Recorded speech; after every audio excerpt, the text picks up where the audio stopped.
7 to 9, keep with the show. It's a new era. Let's get it, let's go. From 7 to 9, it's Tingle and Co. What up, Lord? What up, Lord? You can call me him. I'm Shay Dixon in the whip with them RPMs. Gotta pull up to the chat and shit out to them. Not trying to ball like Big Four, then get out the gym. Monday through Friday from 7 to 9. When you see that notification, we about to go live. Hit this track and do your dance like you Karen Lace. Bring it back to time, Matthew to the house, babe. It's Tingle and Co. From 7 to 9, keep with the show. It's a new era. Let's get it, let's go. From 7 to 9, it's Tingle and Co.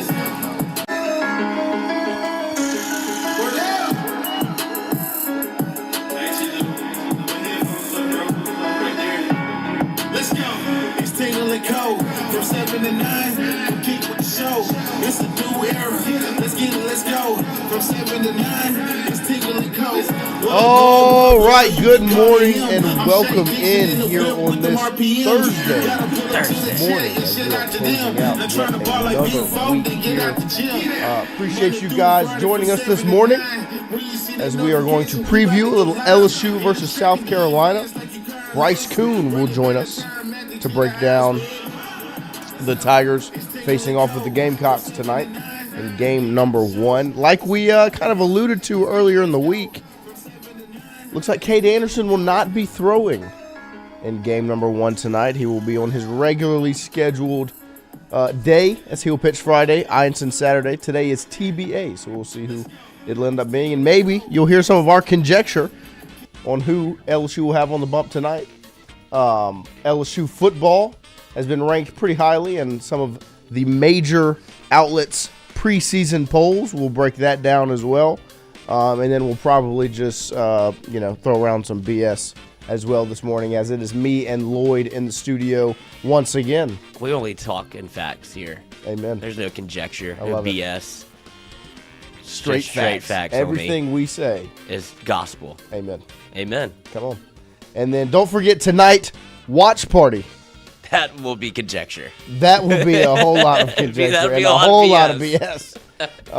As we're trying to make this one kind of special, get some stuff rolling to make these watch parties even more fun than they already are. We enjoy them. We hope you enjoy them. Be there tonight as we'll have the challenge wheel up and running. We will have food to feed the masses that we will have in here.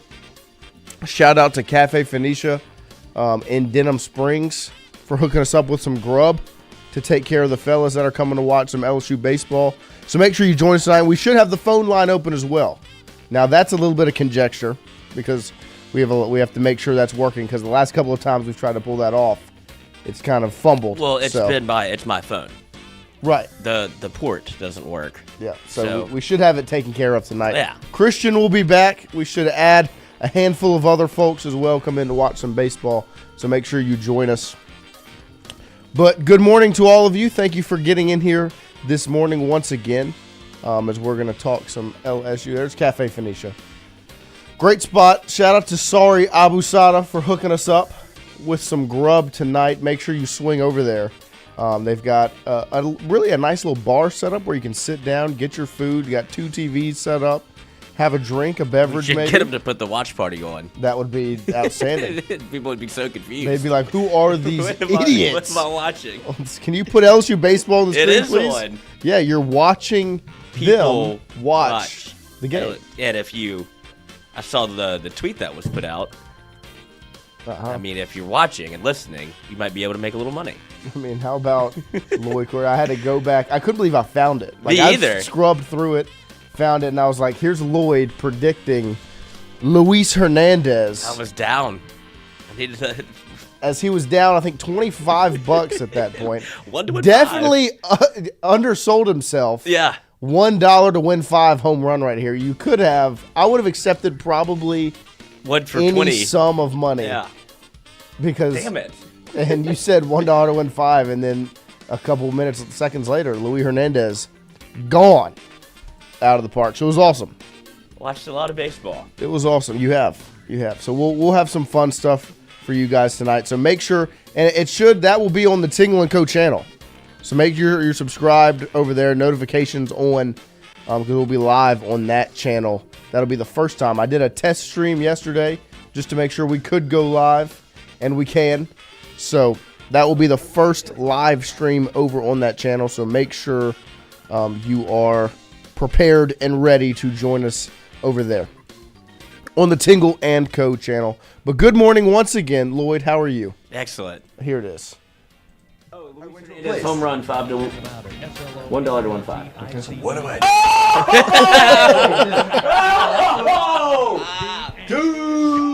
Gone! Home run! Let's go! What a call! You talk about your feet. Big Good news. Boom! I don't know if that's actually universal. I had to cut. I had to cut that part of the video home run off. 5 to Jonathan, 1.5. you What am I? talking about kissing your neck. Oh, yeah. I'm not gonna post that. I'm not gonna put. You don't know what you're gonna get at a watch party with all of these fools watching the game. But shout out to Lloyd on that call there, as he calls the Luis Hernandez bomb that ended up being the game-winning swing that Needed game. It was 2-1 was the final score. Last time we watched some LSU baseball with some fools in here. So make sure you join us tonight.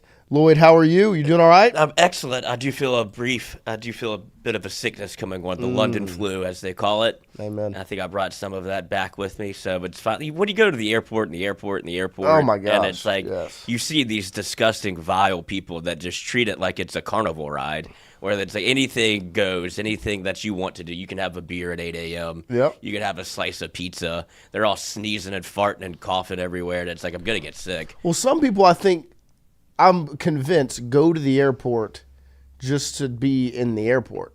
Like, I know that you're going somewhere, but I feel like you're enjoying Oh, the layover crew. Yes, you're enjoying this way too much. They hate their family. Like, it's unbelievable. Like, I'll just go now instead of, like, because there's, like, I guess this is, 9/11? Like, then everybody started getting to the airport, like, 16 hours early. It's like, well, it takes forever to get through TSA. It's like, now they don't give a shit. No. Like, we're back to the old way. Let's get pre-check. Yeah, we're pre-George W. Like, you could just walk straight through. You could bring – I saw somebody had, like, I saw it on Twitter. He brought, like, creatine and, like, a gallon bag. And it's like, well, you would think that would get tested. Yeah, it would be Like, no, flagged. it's fine. He's like, he just left it on the airport, like, table. Like, fine. So you don't have to get there that early. But the people that do, I do think there's a little bit of problem with the home life. Gotta be. Where it's like, I'm just going to the airport. Like, what do you do? I got to go traveling for work. So my favorite was whenever I was coming back from Las Vegas. Oh, the From smells. LSU, 100%. And they have, all the slots machines and the blackjack machines. Cigarettes. And like people are like just Gambling hanging out in the Gambling gambling in the airport. I have to do it here, or else I didn't go to Vegas. No, you were Stay. just in the MGM Grand all weekend. You've left it there to come here. Like, oh, look, good, I could gamble more. Like, buddy, if you were at the tables and went straight from the tables to the airport to the tables again, Yep. just stay. Like, This don't is the come life back. for you. Don't go back to Baton Rouge. There's no reason. LeBurge is not calling your name. No, I'll only do this when I'm in Vegas now. There you go. LSU football was ranked in 7 major outlets of some post-spring top 25s: ESPN, CBS, Joel Klatt, 247 Sports, Josh Pate, Ari Wasserman, and J.D. Pickell. All ranked the Tigers in the top 10.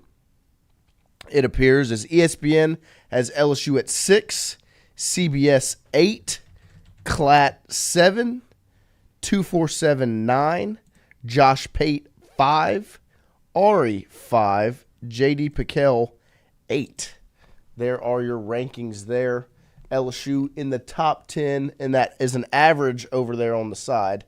LSU averages out at 7th. Disrespect. As the third-ranked team in the SEC, and behind a couple of college football playoff teams from last season in Texas, Ohio State. What's the one Clemson, thing Oregon, that Notre sticks Dame. out to you aside from LSU? Penn State 1-3-1-2-3-1-3. Where do you think that they would be if they were in a different conference? Probably not that high. Now, look, their roster is returning. They made a run into the college football playoff last year. I understand, like, everything on paper, but when you look at their playoff run, what were the 2 teams they defeated, Lloyd? That would be one. Was it SMU? Yep. And what was the other team? Boise State. That's tough. I mean, like, they played the two worst teams in the playoff last season to make their run and they had a chance to beat Notre Dame. They played a real team, and they crumbled, and we're not able to pull it off. Close, 27-24, but that was more an indictment on Notre Dame than I think on Penn State. Right. It's like they're not very good either. No, I don't think either team was that good. And I guess Penn State, there's a lot of stock put into Drew Aller, the returning quarterback. It stinks. But yeah, and then if you see another team that's sticking out, Lloyd, you alluded to it before, that is one. Not great, Bob. The Clemson Tigers. As you see, they are ranked 2nd, 4th, 5th, 4th, 1st, 3rd, 4th. Aggregate 3. They are the 3rd ranked team when you put it all together. Yeah, no, I mean, when you really start to think about it, as LSU has not won a season opener, I know we've talked about August 30th more than you probably could on May 15th. But the more you look at it now that spring is over, the discourse around LSU is great. Like, people are loving LSU. They're putting stock. They're buying stock. They're expecting a lot out of the Louisiana State University program. But they have to face the Clemson Tigers in week number 1, and the discourse around that university and that football program is quite similar. As you can see, I mean, Josh Pate has LSU ranked the highest. He's also got Clemson at 1. Ari Wasserman also has LSU at 5. Clemson at 3. Clemson is ahead of LSU in every one of these polls. And now I'm not saying make up your mind based off of what you're seeing right here, but these are people that do have their finger on the pulse and are paying pretty close attention to the totality of it. We are obviously focused on one school, LSU, more than anything else. Like, we'll keep our eyes on Clemson. We'll look at what Alabama and Georgia and Texas and all of them have, but we're focused on LSU.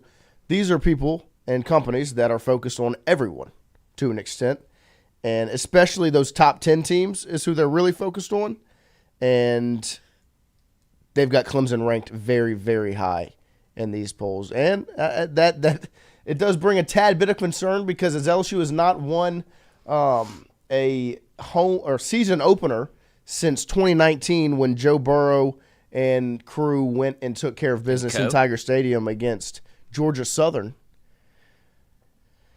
You are now coming off of a season opening loss against a team that you were much better than in Las Vegas, as you lost to USC last season, ranked 13 versus 23. Now you're going into the season with the highest expectations, the most pressure, your best roster, and you're going to face off with a team. Probably the best team you faced in the years certainly in the Brian Kelly era of these Game 1 matchups. And that Florida State team was pretty good, but I think this team's but better. I don't think Florida State had those expectations. No. And it turned out that they were going to go 50-0, run the table, and still not get into the college football playoff because their quarterback got hurt. But you didn't know that week 1. You felt like that you had a chance to win that football game going into it. Then you don't. But this year, with Clemson being ranked being so highly thought of this early, and it now becomes LSU's, a 2.5-point underdog? Like, now it feels like the script is flipped a little bit, and it's no longer I thought this was a bad thing, but the more you look at it, it might be a good thing to not be the standalone game, but you're starting to see the brand of it all. Right. It doesn't hold the weight of a standalone game anymore, because while the games are good, LSU can't win them. Yeah. So people aren't as invested in watching them because, LSU will probably lose. And that's the national picture of it right now, especially for a week 1 game, because you haven't done it.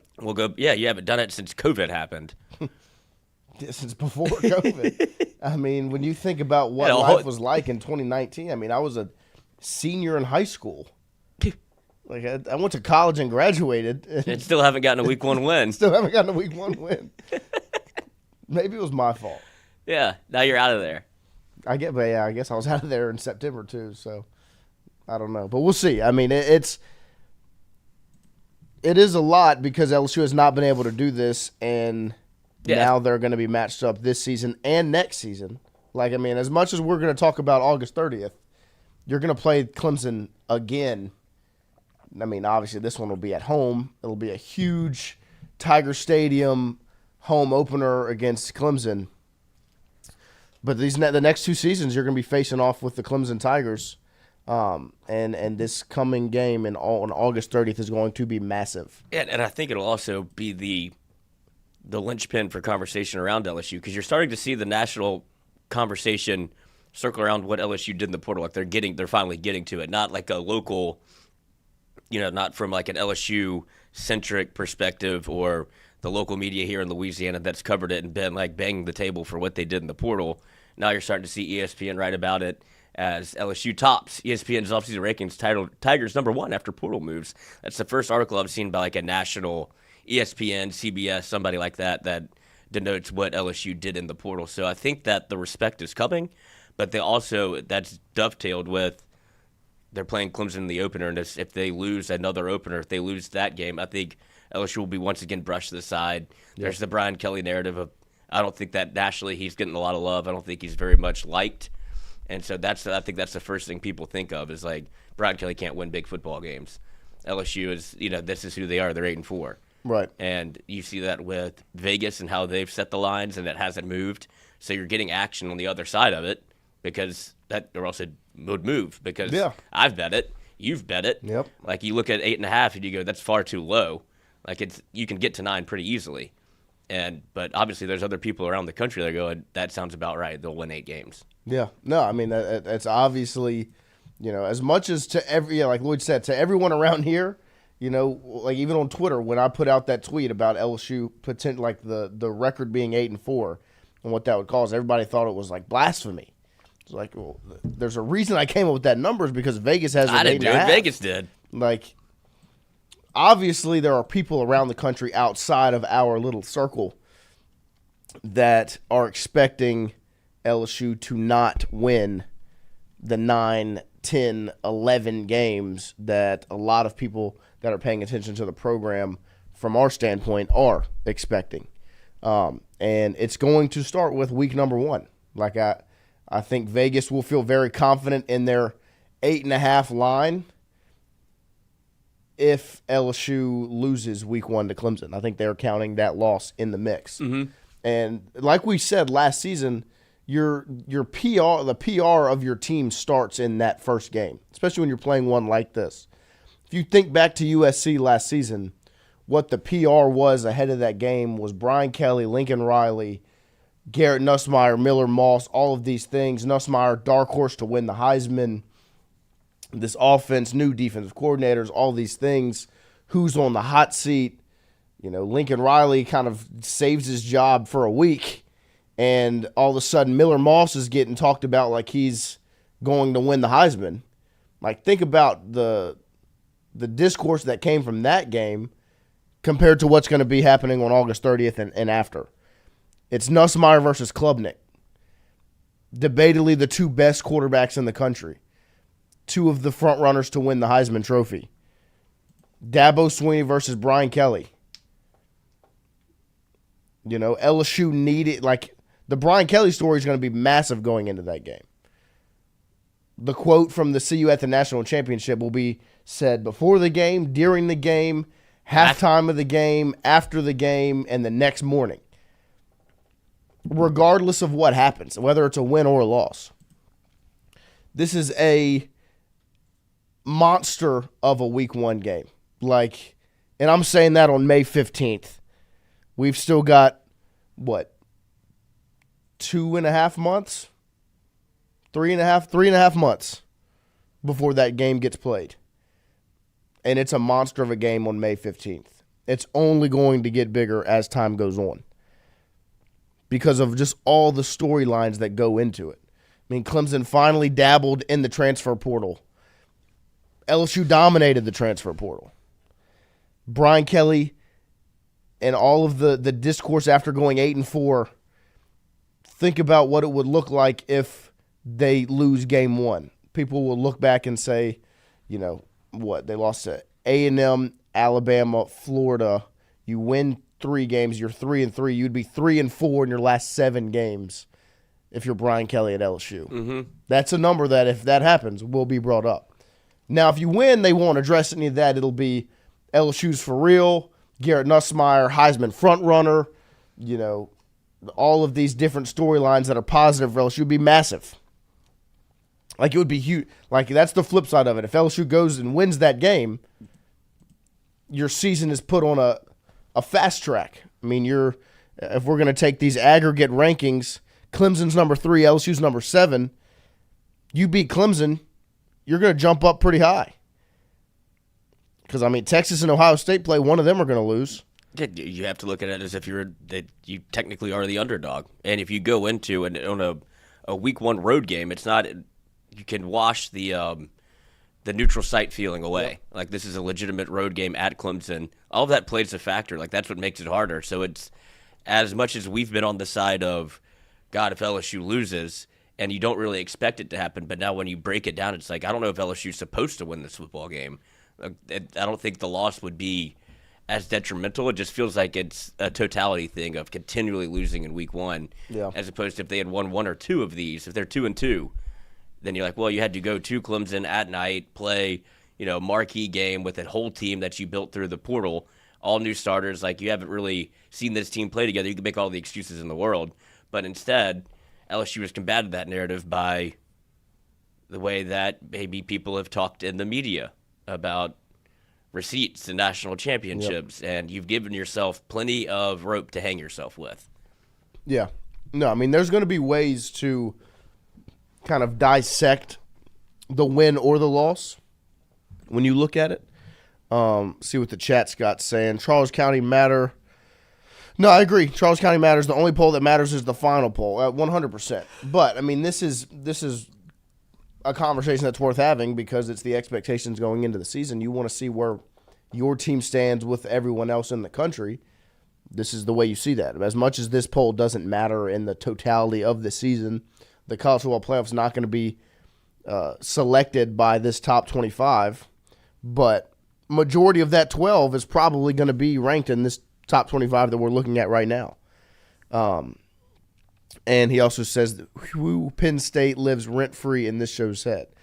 Yeah, because it's nonsense. Yeah, I mean, I wouldn't say they live rent-free, but I just don't see it. But I'll admit that I'm wrong if they pull it off. Well, yeah, that's why I brought up the conversation of where would they be in the SEC, and everybody in the chat was like they'd be like Arkansas, which is true. Yep. They would be the 3rd or 4th best team in the conference, which is not college football, which is not nationally ranked as getting number 1. Love to be the 2nd best team in college football before the season starts. That's just I where I don't think they're good. Andrew Messina feels like LSU has a front 4 that can get to the quarterback consistently. Glimmer Fredette, I want to see if Klubnik can handle pressure. That'll be something interesting to pay attention to because, like we've said about Clemson's front 4 versus LSU's offensive line, there's a conversation there. LSU's front 4 was the star of spring. The defensive ends, the edge rushers, were the star of spring. When you're talking about Jamari Butler, Jack Pyburn, Patrick Payton, Gabe Relaford, I mean, those guys were stars. And that's kind of where the conversation comes from of LSU's front 5 on offense, front 4 on defense. What are you excited about that? Worried about that? That's where that conversation arises, and you'll find out really, really quickly on August 30th. Rob Boudreaux, we better go get more offensive line guys in the portal. The portal's closed. This is your team. This is your team. Yeah, and the other conversation about Cade Klubnik is, like, I understand, like, you saw some things from him where you're, like top 3 quarterback coming out. Like, Cade Klubnik's in that conversation with Garrett Nussmeier as one of the best returning quarterbacks, but he also does something that LSU has a very tough time stopping. He can move. And so you'll see that part of the defense immediately tested, whether it was last year against A&M, where you saw it was a disaster there. Obviously, Alabama, Jalen Milroe's had your number the last 2 years. Anybody that was kind of fleet of foot has given you pause and cause for concern because LSU hasn't been able to stop a running quarterback. Cade Klubnik is very much a dual threat. Yeah, no, and Rob Boudreaux, it's weird how I keep hearing how LSU won the portal, how great of a class it was, but it sounds like we still suck. Not at all. Not at all. I think LSU has put together one of the best rosters in the sport. They absolutely dominated the transfer portal. When you think about what they went out and did, where this program was after that, New Year's Eve game against Baylor, and what you were losing to the NFL draft, the production you were losing, you needed to go out and fill certain spots. You didn't have the horses on defense, and you knew that. You went out and you answered all of those questions in the transfer portal, and you put together one of the best rosters in the sport. The negativity is less about LSU's roster and more about just what LSU hasn't been able to do consistently, and that's stop running quarterbacks and win week 1 games. That's where the concern comes from. Offensive line is right there. You addressed that somewhat in the transfer portal, but that's a group that's got to mesh. Brandon Hollingsworth, the entire season depends on if this O-line can mesh enough to protect Nuss and open up holes for the run game. Yeah. I mean, that's as important as it gets, is that front 5. That is, like I've said, day after day after day, my biggest concern, and also something that I'm most looking forward to seeing when fall camp comes back around, is what does that look like? Who are the 5? Because the 5 that you saw on the offensive line 1, group 1, first team, is not going to be the same 5 that you're going to see on August 30th. And I think that it's going to be important to see who that 5 is. I think both of your transfers are probably on there. There's a reason you went out and got them. I'm interested to see where DJ Chester lines up at, because I think he's a part of that best 5. Brought in 18 from the portal. And 18 guys that are going to play football for you, or 17, because Van Buren is going to be the backup. You brought in 17 guys that are going to go play football for LSU and be impact players. Yeah, there's 22 on both sides of the ball. Yeah, I mean that's a roster rehaul. Massive. And Seville, we don't suck. We're unproven. That's much different. Absolutely, 100%. That's the line. It's unproven. You've put together this roster on paper. LSU, because we have seen so many, I guess you could say, failures and flops in games like this, there's concern because we're not going to get duped by this is the best route. We've seen teams that are pretty good not step up to the plate. Last season, that team was good enough to beat USC in Las Vegas and didn't. Like, if you would have told me before the game, hey, you're going to hold USC to under 30 points, I would have been like, LSU's handling business. But, I mean, they scored 2 touchdowns. What else do we have? TK, how do we feel about Anderson being a true number 1? And do you think we will be able to run the ball this year consistently? I don't think Anderson has to be a true 1. Yeah, that's what I was about to say. Go ahead, Lloyd. Oh, no, I just think with the weapons that you have, it's not going to be like this version of football where it's like he's your X and you have to get him the ball. He needs to have 10 catches a game and he has to drive your offense as the number 1 wide receiver. I think he's going to do exactly what he did last year, but maybe more. But he's going to be lined up in different places with all the talent that you added. Nick Anderson, Yep. If you have a healthy Chris Hilton, Chris Hilton would probably be your 1. Yeah, I mean, in terms of where you put him in position on the field to be able to make plays. But Aaron Anderson feeds off of all of that because you can't take your eyes off of him or else he'll hit you over the head for 70. But then you have Berrien Brown now also, and you have weapons in the tight end room. You have so many places that you could give the football to and feel confident in. And now you have a running game that you have to feel better about because it was piecemealed together last year. Now you have a legitimate running back. You know who your guy is. Yeah.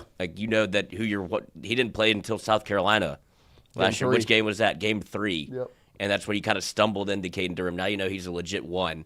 And you also have Caleb Jackson coming back. The offense is going to put up points. Yes. It's not contingent on one guy just because you have so many guys that can be impact players. I agree. That's when it falls to the coaching that you have to look at and go, how do you scheme these guys open? How do you utilize the talent that you've acquired?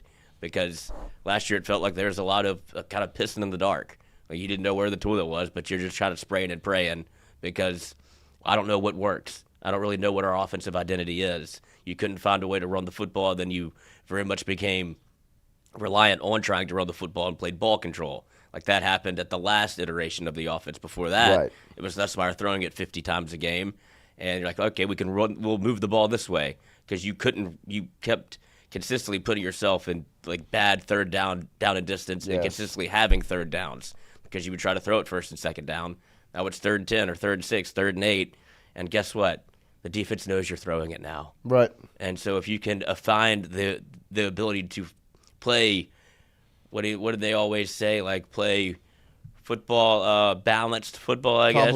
Complementary football on the offensive end. Yes. Where you can a mix of run and pass. Like it's not the sport's not that complicated. No, not at all. It's just a matter of executing.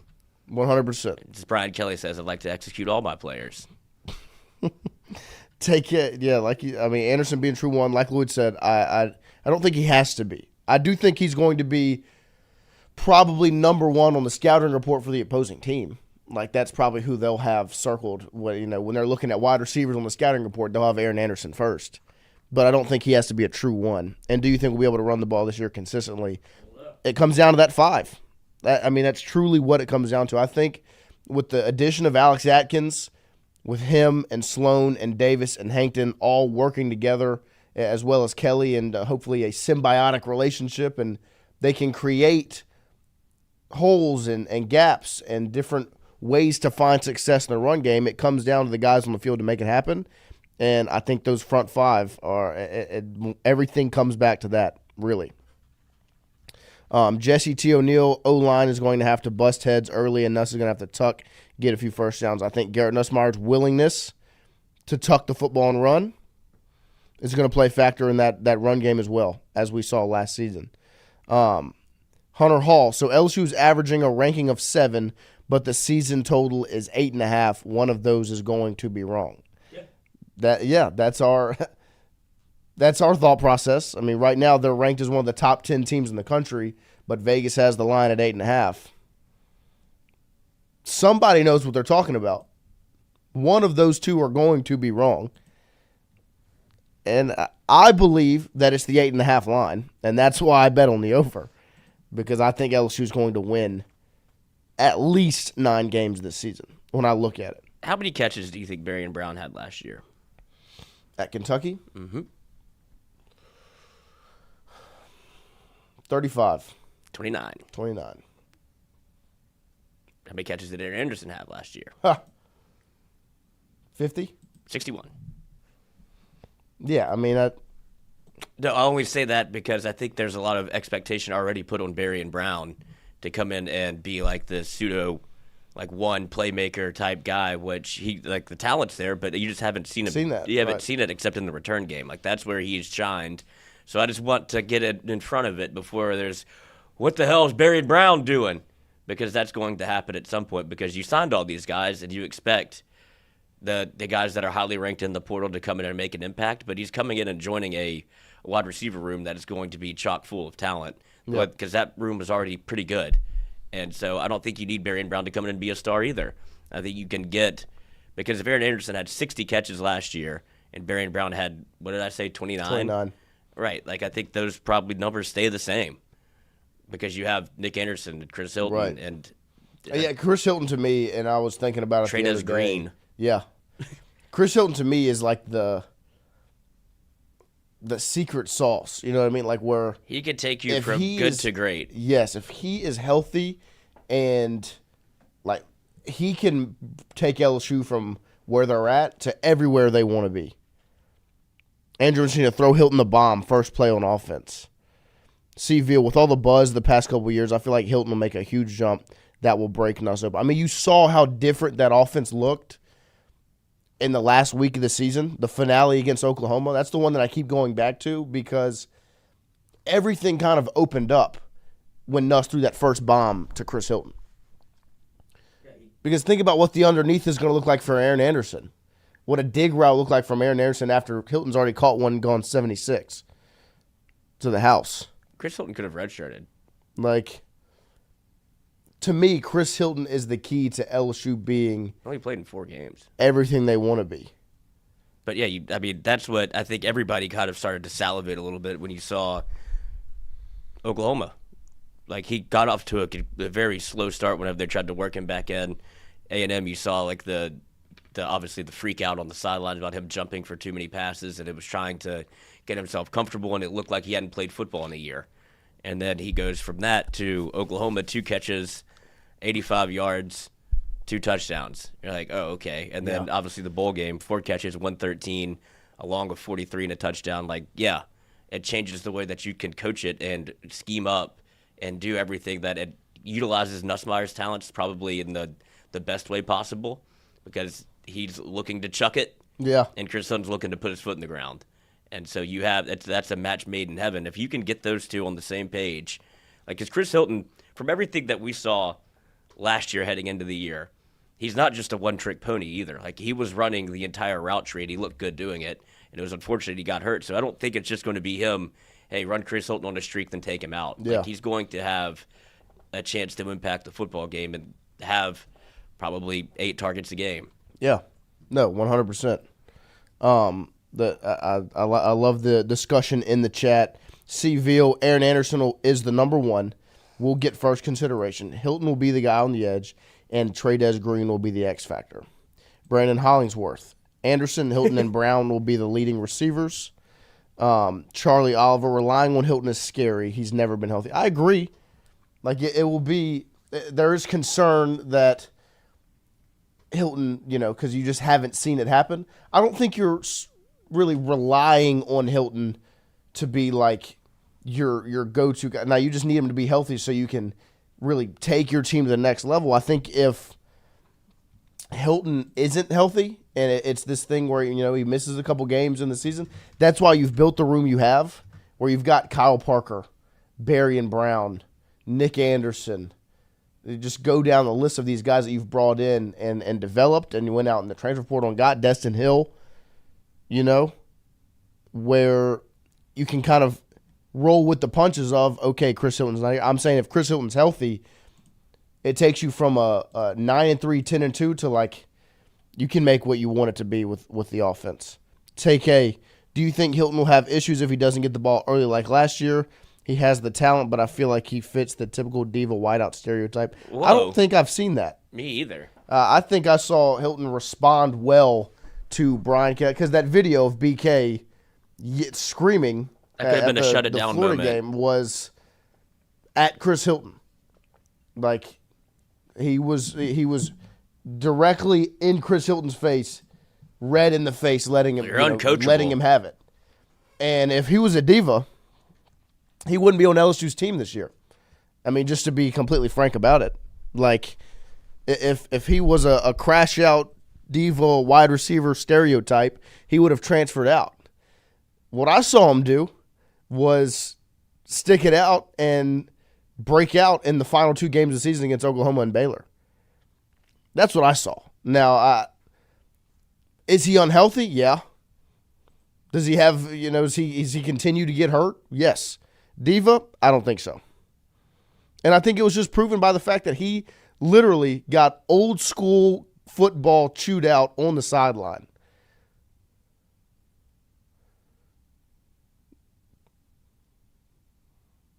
Like, and not only did that happen, it got posted on Twitter, Instagram, Facebook, TikTok, YouTube. It was on ESPN, First Take, Cam Newton show. Like, go down the list. It was everywhere. Everyone was talking about it. Because that's the Brian Kelly factor. Yes, and if Chris Hilton was a diva, he would have seen that. He had been like, I'm out. Man, F that guy. I'm gone. He wouldn't have suited up against Vandy, Oklahoma, or Baylor, and he would have hit the portal the second it opened. He's on your roster. Sabrion, he manned up, and I'll be grateful of that. Amen. Like,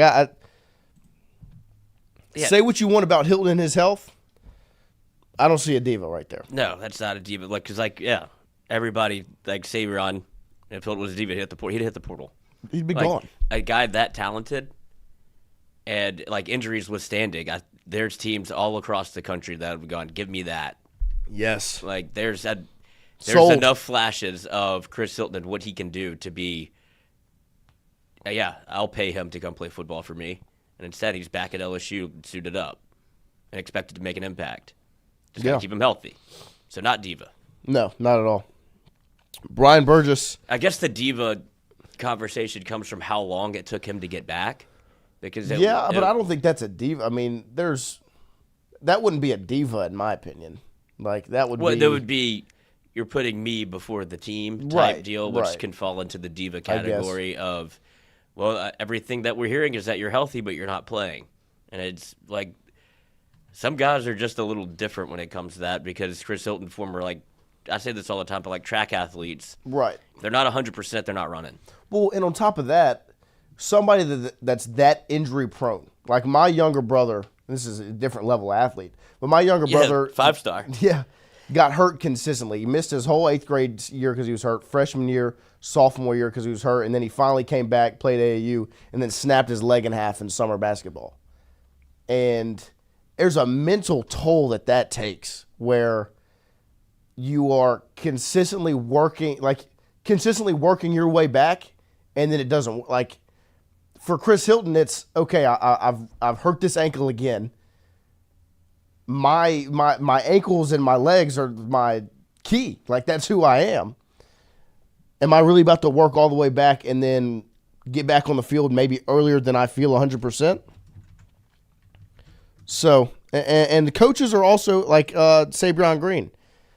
Coaches don't tell us how severe the injuries actually are. Yeah, I mean it's a lot of conjecture on. What is the injury? Is he hurting? Is he what?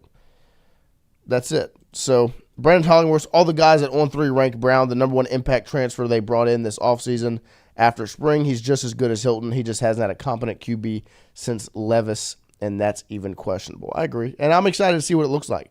I think that's a loaded room. Cordell Music, Noah has to drop an F-bomb one of these days. LOL.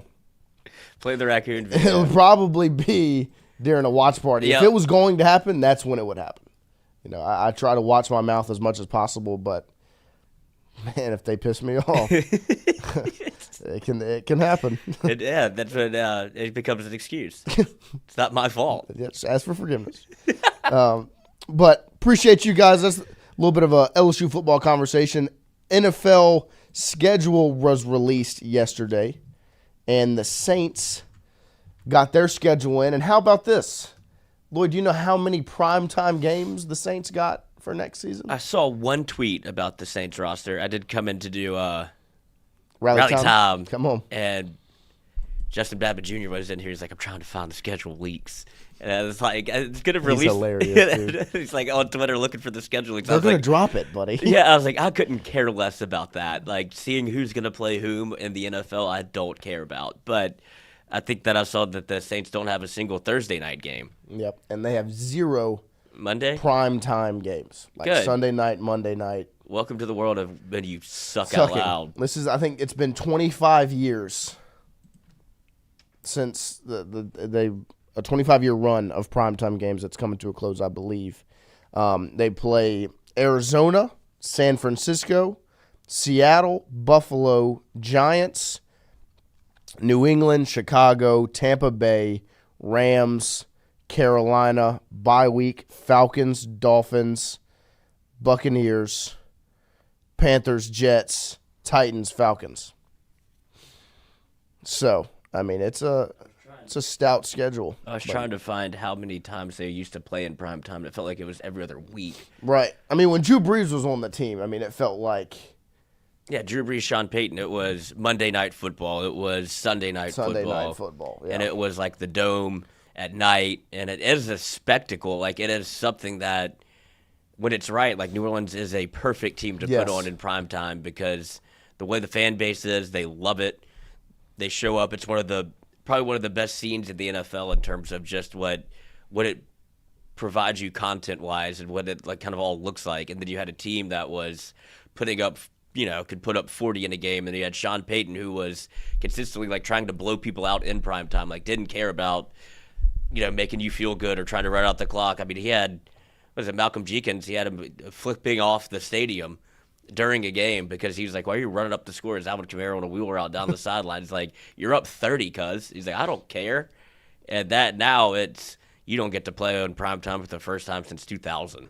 Right. And to me, what the Saints front office should do is understand the discourse around your team and say, okay, We don't have to try to be good. We don't have to try to be good. Let's drop ticket prices for our fans and concessions to at least get them in, because you're going to lose a whole lot of football games. When I'm looking at the schedule, you're going to lose a lot of football games. Like, the first 4 weeks of the season, the first month, Arizona, San Francisco, Seattle, and Buffalo.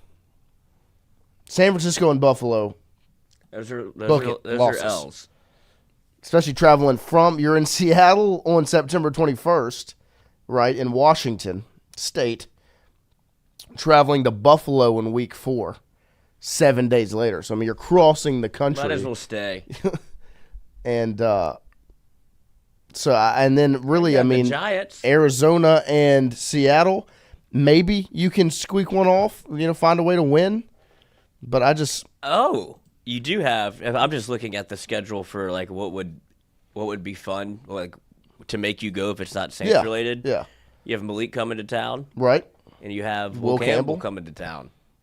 So that's fun. Yeah, so excited. Yeah, Will and Braden Swinson on the Patriots coming to town. Malik Neighbors will be back in New Orleans week 5. The San Francisco, I don't think they have anybody. But yeah, I mean, and then you'll have the Jets. That'll be the Aaron Glenn versus the Saints narrative. I mean, there's different storylines, but there's not a lot to get excited about when you look at the schedule. I don't expect them to win a whole lot of games. As long as you can steal 1, maybe 2 from the Falcons, it's a success to me. With all that said, you can still compete in the division. That's what the Saints are thinking. Yeah, but I want that mindset gone. Forget about competing in the division. Don't try to make the playoffs. Don't try to do anything to push yourself further down the road. That's why I think it's so, like, obviously... Rebuild. Book it. Announce it. Say that you're doing it, and make it happen. Well, that's why I'm still so confused by the pick of Tyler Shuck. If you feel like you're not going to be any good and you have a second-round pick where you can make your team better for the future, instead you take a quarterback I guess it's a 1-year trial. Like, let's see. And if he's somewhat competent, then what do you do? Then you do have the chance to win 6 games, and now you're not in position to take a quarterback. But if he stinks, then it's like, well, you wasted a second-round pick. Yeah, well, I mean, to me... You could have done that with Spencer Rattler. Right. Yeah, if he stinks, you wasted a second-round pick. I think the win outweighs the loss. If he stinks as a second-round pick, yeah, it sucks. But if he doesn't stink and you hit and he's good, well, now you get to have a first-round pick, and you can just take best player available, whether it's a playmaker or, it's Caleb Downs or whoever, and you can go get a guy if you've got your quarterback. They obviously I didn't understand the pick either. I would have taken best available at that point. I would have traded back and got more, 2/3 for a second or whatever you could have pulled off. Because that's why I asked the question to Nick, if where Shuck would have gone if it wasn't to New Orleans. If people had interest, you could have traded that pick, moved back, got more picks. Somebody comes up and gets a quarterback, and now you're looking at your pick of the litter in the 2nd and 3rd round. Yeah, I mean, think about who was still on the board. I mean, Shador, Milroe, Dylan Gabriel, like everybody, Quinn Ewers that went in the 7th, which is crazy. All of these guys that were still available. I just think the win outweighs the loss if if Tyler Shuck ends up being the guy and he fits and Kellen Moore likes him and it works, and all you used was a second-round pick on him. 1, you're not paying that much, and 2, in the first round next year, because you're going to probably have a lottery pick again, you'll be able to go get the best player available. And hopefully if you're high on the draft board, like, a top 5 pick, maybe it's Caleb Downs that's there. That would be awesome. And I think that they saw Shuck. They thought, this is our guy. And if they fail, you can forget about that second-round pick failure if you suck and you draft one in the first round next year. Like, that's just like if he's a failure, that means you probably don't win very many games, and you'll probably have a top 3 pick, 4 or 5 pick, and you can draft one of those quarterbacks that we've Klubnik, Nussmeier, Manning, Sellers, go down the list of, I don't think it'll be Manning, but all these guys. And if it hits, you take the best available at that point. But when I look at the schedule, I don't see a whole lot of wins for the Saints. But if a few things go right, you can rattle off. You've got young teams on here. Seattle starting Sam Darnold at quarterback. You can find a way to win that one. New York, I guess Russell Wilson is the starter. New England is very young. Chicago, still unproven. And then your division's not very good. Obviously, the Jets, Justin Fields at quarterback.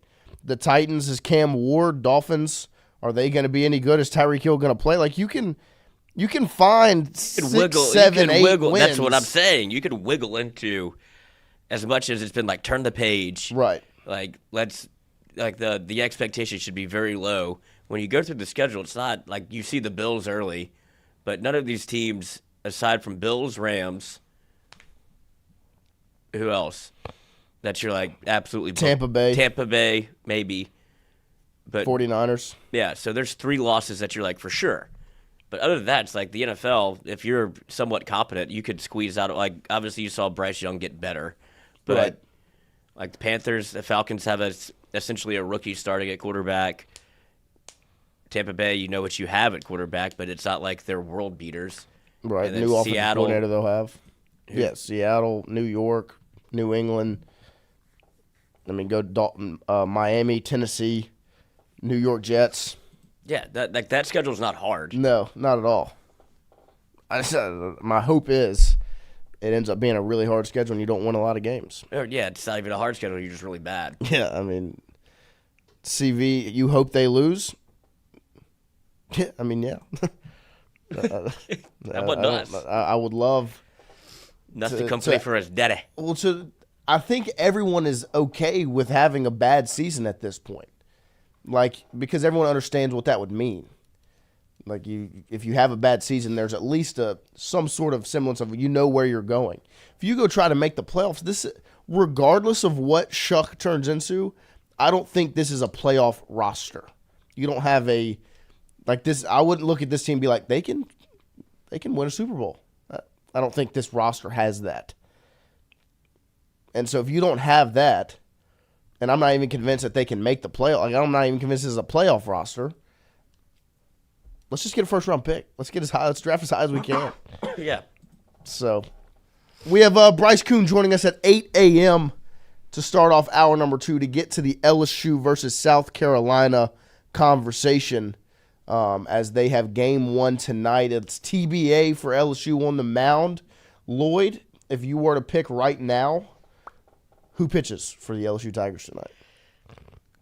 I made my pick on Tuesday, I believe. I got Jaden Newt getting the I'm between. I had a conversation about this yesterday with one of my buddies. He's like, I wouldn't be surprised to see Connor Ware. And I was like, you keep trying to go back to that well to try to find a spot for him because I don't think anybody's been done more dirty by like what he did in the fall ball or the spring where it was like this guy's dominant and then the best reliever.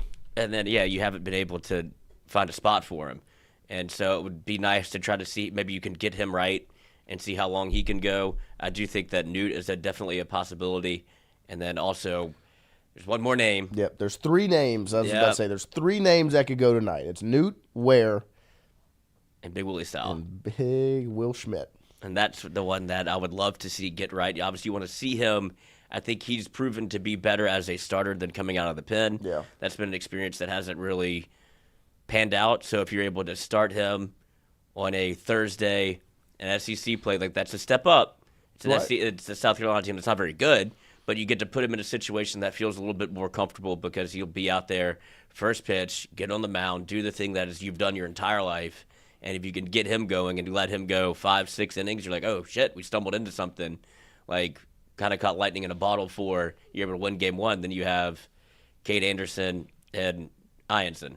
Yeah. Like, that's been the pie-in-the-sky idea the entire time is to have – now, it wouldn't be Schmidt as your game 1 Friday night guy. It would be on the back end. But whenever this team was constructed and you got Schmidt to not enter the draft and come to LSU, it kind of became like, if he can be your – like you had so many options for the Sunday guy after he came. It was like maybe Shores, maybe Schmidt. Was gonna be, you didn't know what you had in Case and Evans. No. But you knew what you had in Cowan. Yeah. And he's been better than that. Right. And that's where it was like, man, Sunday shouldn't be a problem, and then it turned into Sunday's a problem. Yeah, kind of a problem. So if you can get one of those guys right, like if Chase Shores – it's funny because Babin was talking about how he likes Shores out the pen, and then Jay Mitch last night was like, I think you can put him back at starter. I was like, the conjecture around it's crazy. So funny because you see Shores pitch well. Because I don't want to mess with it either. I'm kind of on Justin's side. Like, I don't – You have to mess with something. You do. I agree. I just think if you finally got Shores in a role that he's playing well in, I don't want to mess with it. But now you have a role in Case Evans that he's not playing well in. And I don't want to say it's a waste, but it's probably more. God, William Schmidt would answer so many questions. It would solve and then next so year many he's going to problems. be a Friday He's night gonna be guy. Awesome. Yeah. But like, it needs to happen. Like, it would be nice if it happened today. It would be awesome. Like, because that if you find William Schmidt and he finds his form, then you have so many options. That's the Chris Hilton. Yes. The conversation we were just having. It really is. That's who that is. Then it becomes so much easier to use Cowan, to use Evans, to use Shores. This is what we'll do. So we need to put something on the line, me and you, to pick the starter for tonight. I've dubbed Newt as my selection out of these three guys that we think it'll be. So I've got Newt. Schmidt. You've got Schmidt, and if it's where we both have to do whatever, I don't know what it's going to be. We'll talk about it. We'll figure that out. But me and Lloyd are going to have to do some sort of punishment, whoever gets it wrong. So I've got Newt. Lloyd's got Schmidt. Where is still in play. We'll be right back after this with Bryce Koon talking LSU football. 247. Red Stick Sports, a local staple in Baton Rouge to all sports fans, was founded back in 1981 and has remained a family business for over 40 years. Today, they still have the great selection on the floor, but they're also a leader in custom apparel for businesses, sports teams, and other groups. Take it from us, everybody over here at FM Digital Media. They help us out with all of our apparel. Let them help you out today. Go ask for Cody over at Red Stick Sports. Check him out online at redsticksports.biz. The Jordy Culotta Show is brought to you by A-Bears Lawn Maintenance. Commercial or residential, A-Bears Lawn Maintenance is ready to work. A-Bears can tackle all your homeowners association requirements. Call Blake at 225-485-8022. A-Bears Lawn Maintenance. Are you looking for sound financial advice? Then get in touch with Daniel Newman of Edward Jones. You can call him today at 225-261-8262 or email him daniel.newman@edwardjones.com. If you're planning for retirement, saving for college for children or grandchildren, or just looking for sound investment opportunities, get in touch with Daniel today, 225-261-8262, located on Magnolia Square Drive in Central. Daniel Newman of Edward Jones. Well, the Oscar Andrews Sports Medicine Institute collaborative effort was an idea from Dr. Andrews and myself to bring together two great names, the Andrews name and the Ochsner name, to elevate the quality of care for athletes in the state of Louisiana, where he's from. I always thought I would come back to Louisiana and practice orthopedics with my subspecialty being sports medicine. This was an opportunity through Ochsner's to come back and work the entire state to help develop and take sports medicine to a new level. As an orthopedic surgeon, what this means in the future in terms of, access for our community to the type of care that Dr. Andrews pioneered, words can't describe how valuable that is. Ochsner has a great opportunity here to really grow, and Dr. Burnham, of course, is the mainstay of making that happen. If you want to have first-class sports medicine care, check in with Dr. Burnham and his group, and you'll be more than impressed and pleased. Fourier Insurance Agency, established in 1946, helping you with your home, auto, commercial, life and health insurance needs. Around in Baton Rouge at 4275 Government Street and online at FourierAgency.com. Whatever insurance you're in the market for, home, auto, commercial, contractors, life and health, get in touch with Fourier Insurance Agency, 48agency.com, or give them a call at 225-383-0682. 48 Agency. Get Gordon and get it done. Yeah, everybody know Gordon in a 225. He done leave a big foe. He got buku ties, Ferrari sliding, flying in a new coupe ride. And every time I ride by, I see a brand new sign. I'm a Gordon, I know that he gon' get it done. Whether it's a big truck crash or a hit and run, recovery funds, he fighting to get a ton. Mike Epps, man, we all about the Benjamin. Handling injuries, man, are you kidding me? Gordon McKernan, that's champion energy. Yeah, family man with a family plan. Get Gordon, he gon' fix it like a handyman. Gordon, and get it done.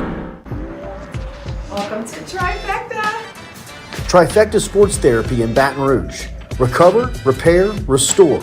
At Trifecta, they believe in total body wellness. Trifecta gets the body back to its full potential. Whether you're a youth or pro athlete, a pre or postnatal mom, or if you lead an active lifestyle or a senior citizen, Trifecta has the class, the sports massage, the sports therapist, the stretch therapist, or the equipment like infrared sauna, cold plunges, and golf simulators to find your best. Find Trifecta online at trifectasportstherapy.com or check out the beautiful facility today, 8221 Goodwood. Trifecta Sports Therapy. Hey Tiger fans, when traveling through Natchez, Mississippi, make sure to visit us, Tom and Wright Granning, at Go Mart on the Go Deli. Go Mart has clean restrooms, community coffee, an awesome beer cave, and a great selection of anything you may need on your trip.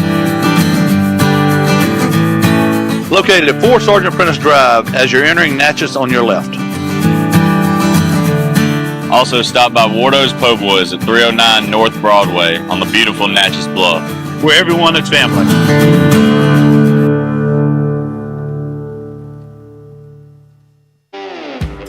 Got chores that need some extra muscle, but a large piece of equipment is overkill? That's what John Deere compact utility tractors were made for. Powerful enough for the work you need to do. Compact enough for how you need to do it. Find the equipment that's right for you at Sunshine Quality Solutions. Check out our current promotions and learn more about what it means to be powered by sunshine at sunequip.com.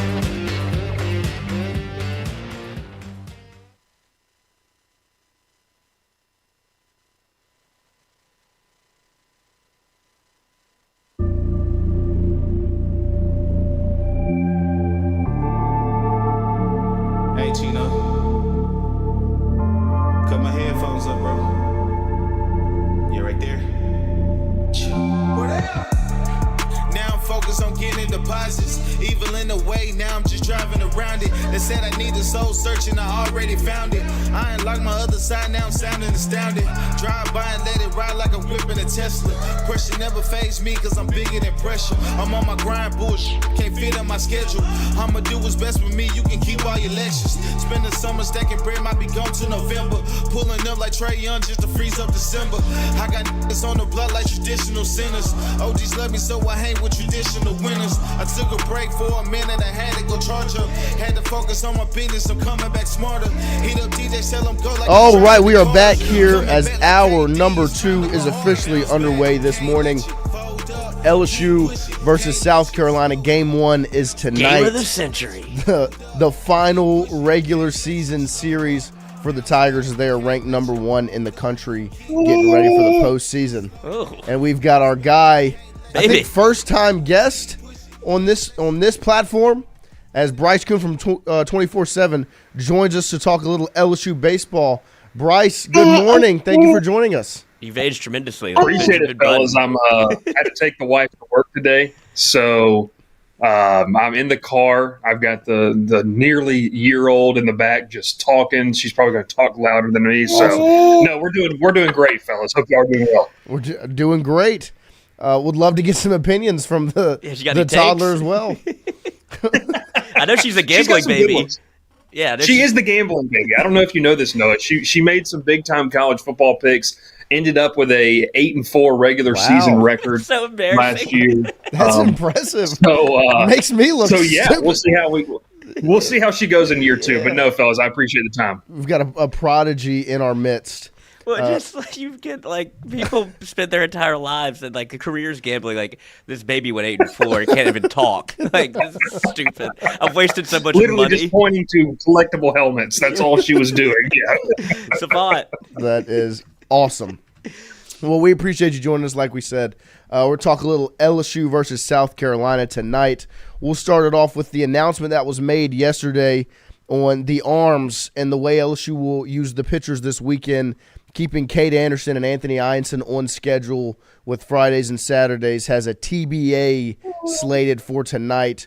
What are your expectations for the Tigers? Who do you think gets the ball to jump it off for LSU in South Carolina tonight? Yeah, first off, I like the idea of keeping them on schedule, right? Because if everything holds to where you think it can go, you obviously want to keep it to where Cade could go next Friday in that first game in Hoover. And you want to keep those guys, I guess the best way to put it is to keep them on regular schedule, getting into an SEC tournament, getting into regional play. That's what you want to do. So in terms of that, like just surface level, I know there was a lot of conversation on social media about this. I'm in favor of doing that. Now, it does change things up for whoever's going to go tonight. And look, I mean, I think you could see Case and Evans get the ball tonight. I think that you could see, like I was talking with someone, is like, could you throw out a combination of guys? Like, could you go with, a guy like Chase Shores, who has been pretty decent in relief, but tell him, hey, you're going to go 2 to 3 innings. Like we're not expecting you to go 4 or 5. So I don't necessarily think that it's a true number 3 starter for this one, as it has maybe been the past couple of weeks, knowing you were going to go throw Case and Evans there on Sunday. But just in terms of making sure that you can bridge it to about the 5th or 6th inning, I think you could go with a combination of Shores, maybe Evans there as well. I mean, heck, you really want to get into it and get some guys some big experience kind of on a opening night type of feel for the opening of this series. You could go with a guy, like Jaden New. You could go with, a couple other. DJ Primo has been another guy. So I don't know if necessarily there's a guy in stone that you can sit there and say, hey, this is who we want getting the ball on Thursday, being able to kind of carry us through, not just one time through the order, but possibly 2 times. Yeah, no, I mean, there's a lot of names. It's funny when something like that comes out. All the names that people will throw out, possibly this guy, that guy, this guy. It should be him. But hold on, real quick. You said that you possibly get somebody like a start in a game that feels like a little bit bigger than a midweek. Obviously, like it's SEC on the road. Yeah. I threw out the name William Schmidt. I'm ready because you haven't seen him have a great experience out of the bullpen. He obviously has the stuff. That would be a guy that could also get you to, like you say, like 4 or 5 innings. He could get you, if he's pitching right, like that could be the guy that instead of using Shores and Case and Evans were guys that you would like to use later on in a games of 2 and 3, like maybe throw Schmidt out there and let him see what he can do.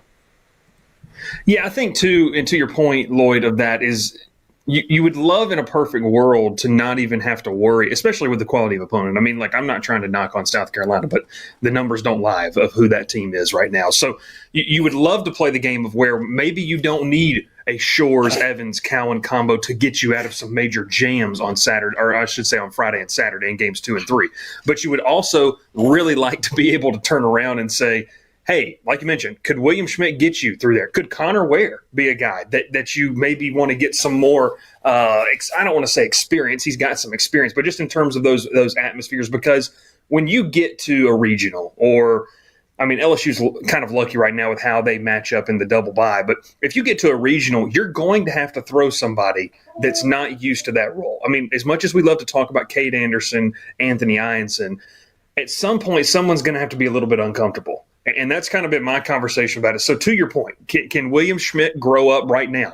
And I know South Carolina is not the most formidable, but this isn't, this isn't a midweek, mid-major team. This is still an SEC team by all accounts of the logo on the side of the jersey. So I'm with you there. Schmidt would be an interesting option. Connor Ware would be interesting too. I mean, just how can you piece this thing together to get you where you hopefully the offense takes over and alleviates really kind of any of the big pressure that you could see from the opposition? Obviously, like you said, South Carolina is not the most imposing opponent, but they are still an SEC team. What are some of the challenges that they can bring? Because, we saw last week Missouri went out and swept Texas A&M. It can happen any given weekend. What should we expect from this South Carolina baseball team? Kind of the first thing is, I would say, more really mentality than anything else. I mean, this team, like you mentioned with Missouri, they don't really have anything to lose, right? I mean, South Carolina is a team that's like, backs against the wall. This is really when you kind of figure out, I mean, and you probably already have, it's just last weekend of the regular season, but you really kind of figure out like what these kids are made of. Is South Carolina just going to show up, fold on what's going to be their senior weekend, or is there sense of pride for that team? As Missouri showed that on the road, against Texas A&M. Does South Carolina have that in them? So for as much as we've kind of talked about, I guess I don't want to use the word gauntlet, but LSU had a tough stretch, over the past month in terms of who you were playing. Alabama, Tennessee, Arkansas, going on the road to A&M. And I guess we all had kind of sat there, maybe 2-3 months ago before SEC play kicked off and said, okay, yeah, the storylines of going to Columbia would be fun, Palminary, all that kind of stuff. But as the SEC kind of gauntlet rolled along, it kind of showed that this game this series really wouldn't be as high profile as I think fans would have liked it to be in the preseason. So that being said, this is a scenario where for South Carolina, you're going to face a team that really could be scrappy. I mean, they could be finding a way. A lot of guys playing college baseball for the final time. I mean, they'll get a game in Hoover, but I don't think a lot of people expect them to do anything with that. But this is going to be, a lot of times final time suiting up, final time for these seniors. I know they had a lot of JUCO guys that came in. But so this is an opportunity for some of these guys to, I guess, leave a lasting mark, make one last kind of memory. And why wouldn't you want to do it against your coach's old team and one of the top programs in the country? So that's kind of more the mentality side of things. And then, when South Carolina has played well, they have done a good job of putting pressure on opposing defenses. And LSU's defense has been, we've talked about this all season long, much improved from last year.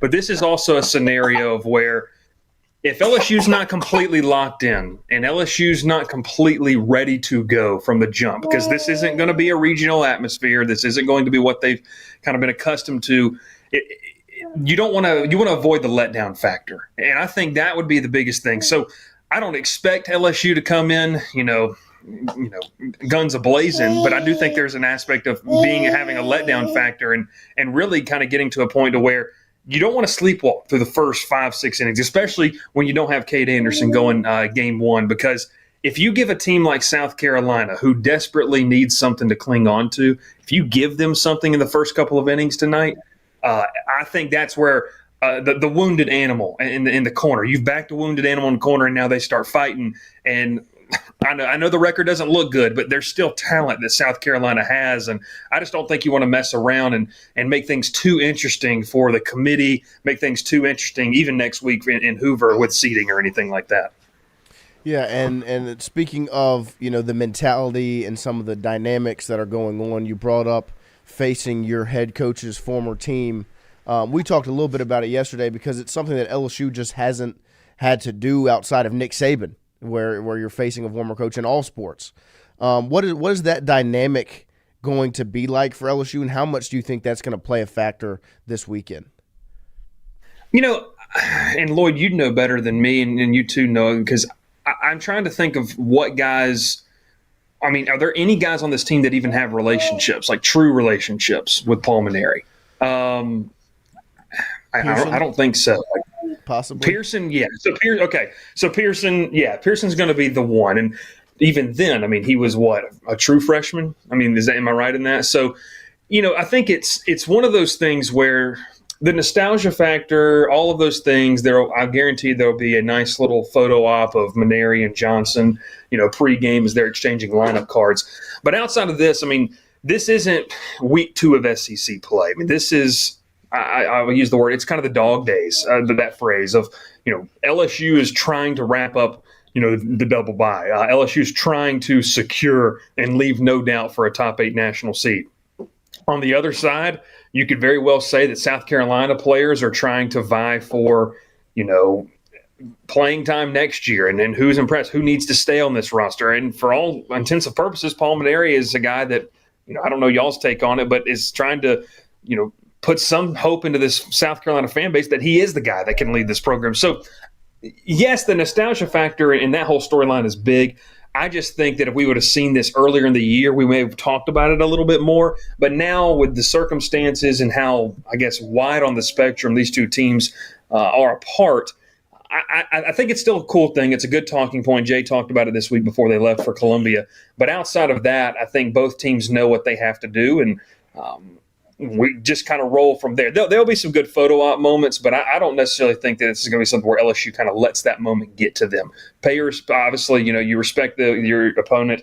The storyline of him, being an LSU legend is definitely there. But outside of that, you got a job to do. And Jay Johnson, as we all know, is very businesslike in his approach to how he does things. And I'm sure he'll have that group kind of ready to go. Yeah, the other interesting aspect of this is how long did they play this game with Paul Mainieri? Of this could be a 1-year test case of this didn't go great. Obviously, he's he's a little bit older, and if it goes the way that it did, like, he could be coaching for his job in a way.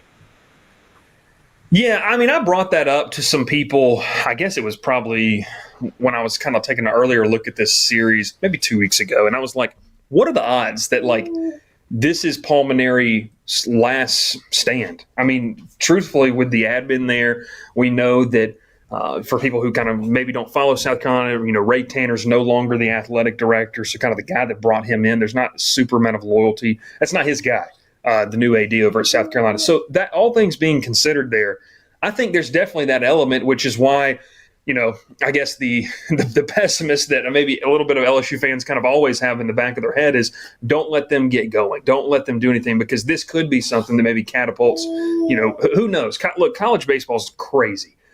All it takes is one weekend, and I know South Carolina's not a good team, on paper, but all it takes is one good weekend to kind of figure some things out. And look, if you're the Gamecocks and you somehow take 2 out of 3 from LSU, it changes your entire outlook heading into Hoover. Now, I'm not saying they're going to get into the tournament, or I'm not going to say they're going to Paul loves that win thing. 3 or 4 games.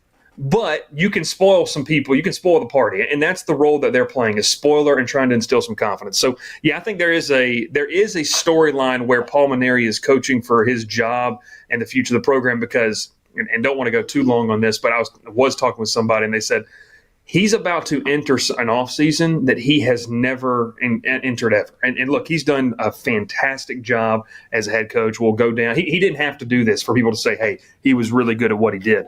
The big thing is, though, he's about to enter an offseason where there's going to be guys that walk into his office and say, okay, I need X amount of dollars to stay here, or I'm leaving. And that's something he's never dealt with on the scale of what he's going to be dealing with this offseason. So it's going to be interesting to see kind of what happens. But I do think there's something there, Lloyd. Is the South Carolina brass saying you need some type of positivity to end this season on, whether it's winning this series and maybe winning a game or 2 in Hoover and inspiring, maybe this fan base a little bit if we're going to keep you on. This LSU offense, that I have personally struggled separating the potential of the offense versus what I've seen consistently, because I know how good this offense can be, but there's just been kind of multiple weekends where they haven't been able to truly string it together, especially on the road when you think back to Auburn and Texas A&M, where they weren't able to really scratch runs across to put themselves in a position to be successful. What is your take on this LSU offense at this current standpoint in the season, and what's your concern level on them playing on the road? Yeah, first off, you mentioned the road. I was up in Auburn for that series, and man, the weather was nasty and it was not it was a cold April, weekend and a little bit rainy and kind of just not great hitting weather. But that's not an excuse, because like you said, there is a sample size on the road where this team has struggled. And, I will say this to it, and I know it's hard for LSU fans and just fans of anybody to maybe tip your cap to the other side.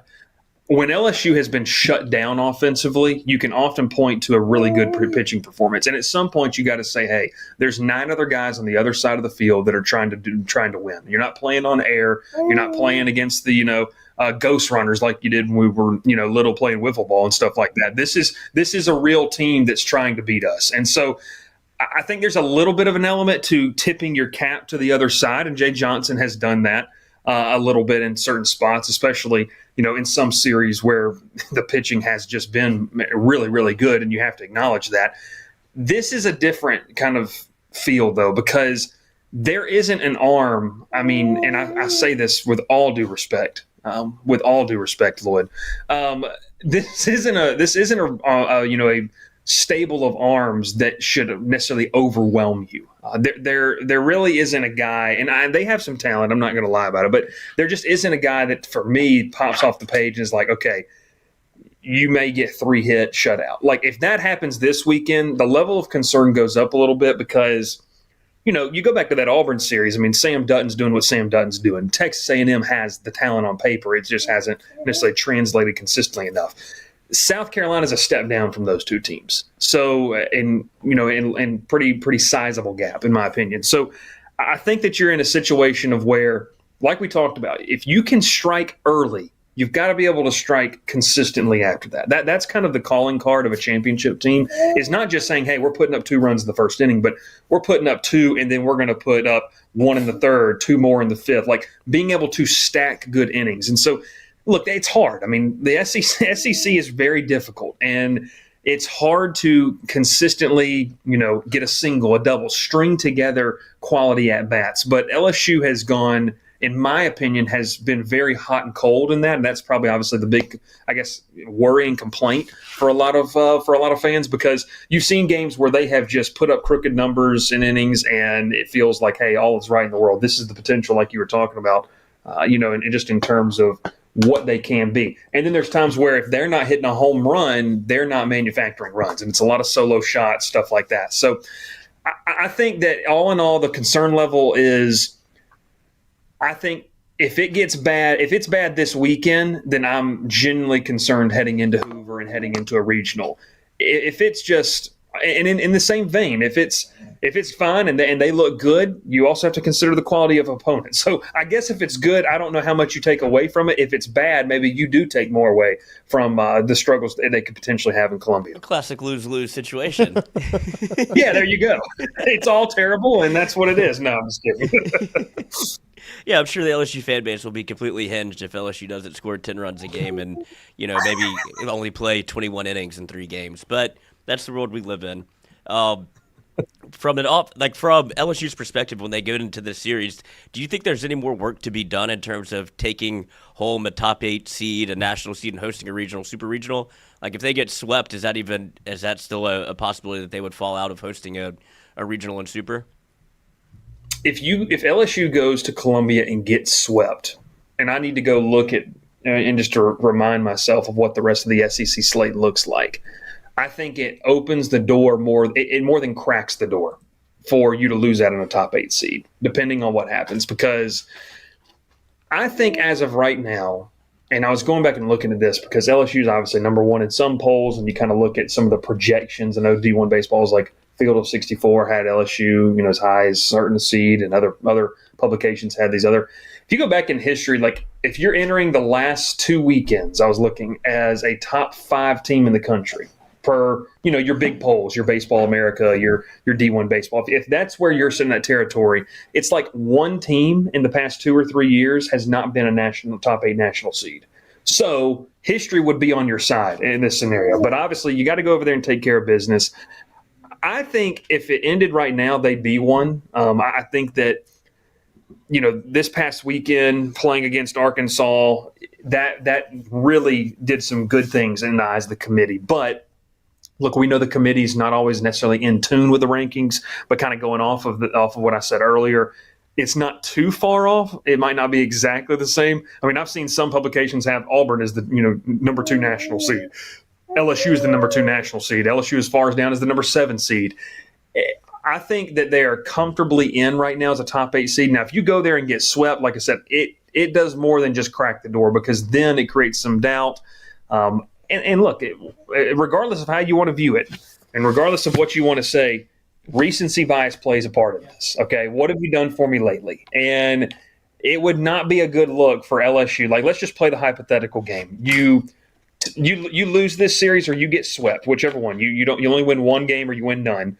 Then you somehow keep a top 4 seed, so you have a double bye, and you lose the first one. Well, you've lost 3 out of your last 4, or maybe your last 4 games. I know the body of work is strong for LSU, but you got to when these teams are being compared to each other. And look, there's going to be a lot of SEC teams, the logjam for a top 8 seed. that is going to be taken in consideration, I believe. What have you done for me lately? So I think they're comfortably in right now, Lloyd. I don't know. I mean, a sweep is not going to really impress a lot of people because, outside, because that's what you're supposed to do. 2 out of 3, I think you're still safe. It's if you get swept territory where I'm really, really concerned. Because I do think you could get away with just winning 1 game, although I don't think anybody should be happy about it. But just in terms of national seeding, I think that really and truthfully, if you get swept, that's where you really kind of, the anxiety alarm goes off a little bit. The SEC Freshman of the Year debate has been heating up the last couple of weeks between Texas' Dylan Valantis and LSU's Derek Curiel. Obviously, I'm a homer, and I think Curiel has that title locked up. I think he's been absolutely undeniable and has answered so many questions for LSU. What is your take on that race, that battle for that title? Man, I was talking to a scout the other day about Derek Curiel and just some of the guys that LSU has in general, and he said something that I've just been enamored with this all season. Even kind of going back to the first true competition when they went out to Frisco, everything about his mentality and approach is undeniably professional. And I know that's probably not a grading category or a voting category when it comes to this award, but I do think that there is a sense of when you watch this kid play, he plays so much beyond his years. He's so comfortable getting into 2 strike counts to where it doesn't panic him at all. I think that's something that you just don't really truly see out of a lot of freshmen. And so, I've only watched a handful of Valantis this year. I've got the chance to watch Curiel up close for 40, 50 games this year. So obviously there's a little bit of a bias factor in that. And so, man, Curiel's a special player. I think that he definitely can develop into a 5-tool guy to where he's effective in nearly, the power, the defense, the speed, everything you want, the hit tool, all that kind of stuff. But I would say it would be a surprise to me if he didn't win it, just because of how difficult it is to be a hitter at this level and just do what he's doing. Like that cannot be overlooked. And like I said, it's nothing to take away from Valantis. I mean, he has been rock solid for Texas. I mean, very, very, very good. I was looking at some of his kind of advanced stats. I mean, it's kind of ridiculous. It's video game like he's a guy that you want to add to your team on MLB The Show. But Curiel, what he's doing, how hard it is to hit in this league, I think that might give him the leg up when these awards are announced. Well, we appreciate your time this morning. Thank you for joining us. We'll let you get back to your fatherly duties. As you gave great insight this morning. Thank you for taking the time. Yeah, real quick. Appreciate it, fellas. Next time I'll just bring her into the studio and we'll rock and roll from there. So we'll do it. Give her a phone.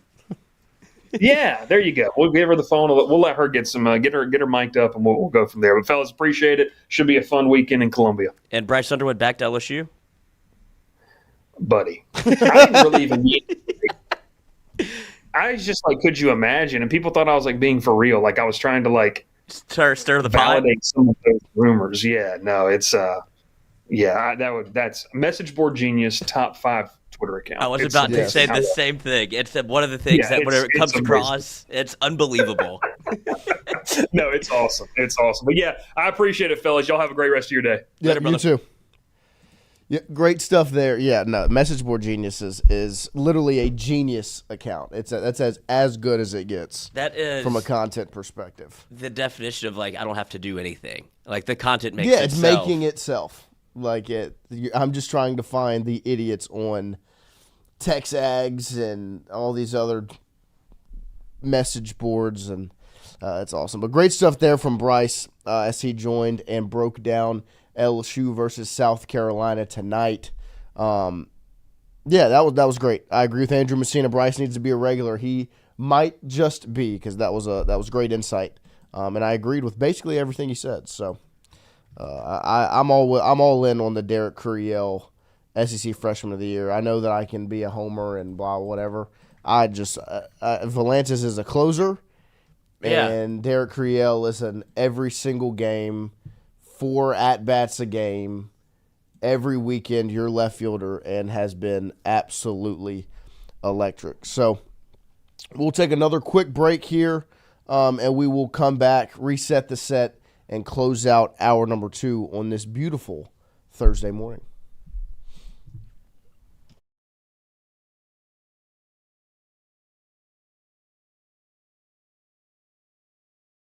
Healing is a team sport.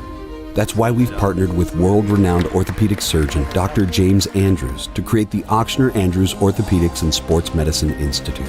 Whether you're a professional athlete or a weekend warrior, our team of specialists are dedicated to getting you back in the game. So whatever your reasons are for reaching your personal best, we've only got one. You. Ochsner Andrews Institute. Long live you. Click Here Digital, the home of the Jordy Culotta Show. Online at clickheredigital.com. If you're looking to set Google ads, set social media campaigns, learn about SEO, display video, or even creative, Click Here Digital has the answer for you. Online at clickheredigital.com or email me directly, Jordy at clickheredigital.com.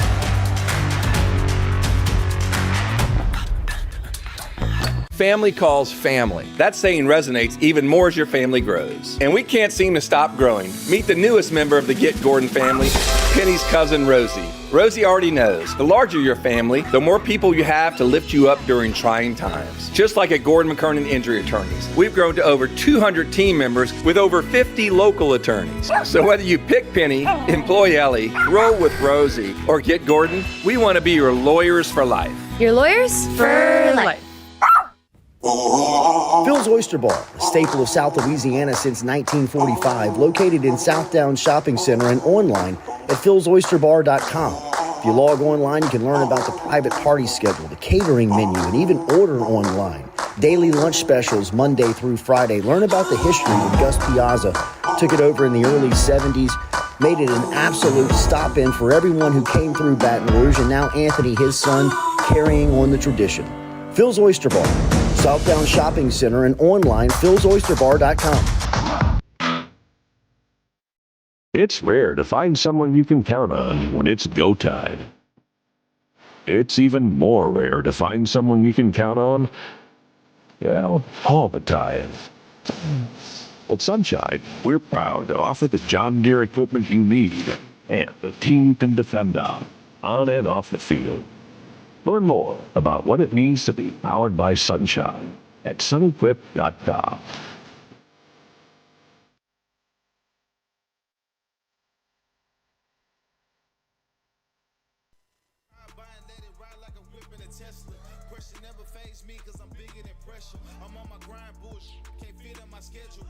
Do what's best with me, you can keep all your lectures. Spend the summer stacking bread, might be gone to November. Pulling up like Trey Young just to freeze up December.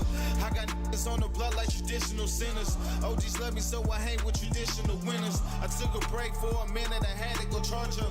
Had to focus on my business, I'm coming back smarter. Hit up DJ, tell him go like I'm dropping the Carter. Coming back like KD, it's time to go harder. Bounce back, can't let you fold up.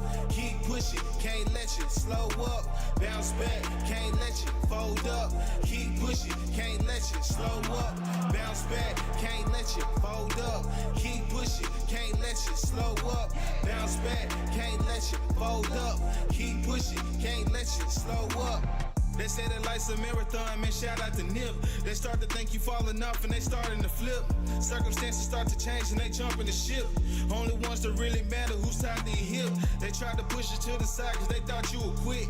May bend but never break, your clump is legit. When you return in rare form, they all gonna be sick. You ever seen a living legend, just know that I'm it. Slow grind like IT, just know that I'm it.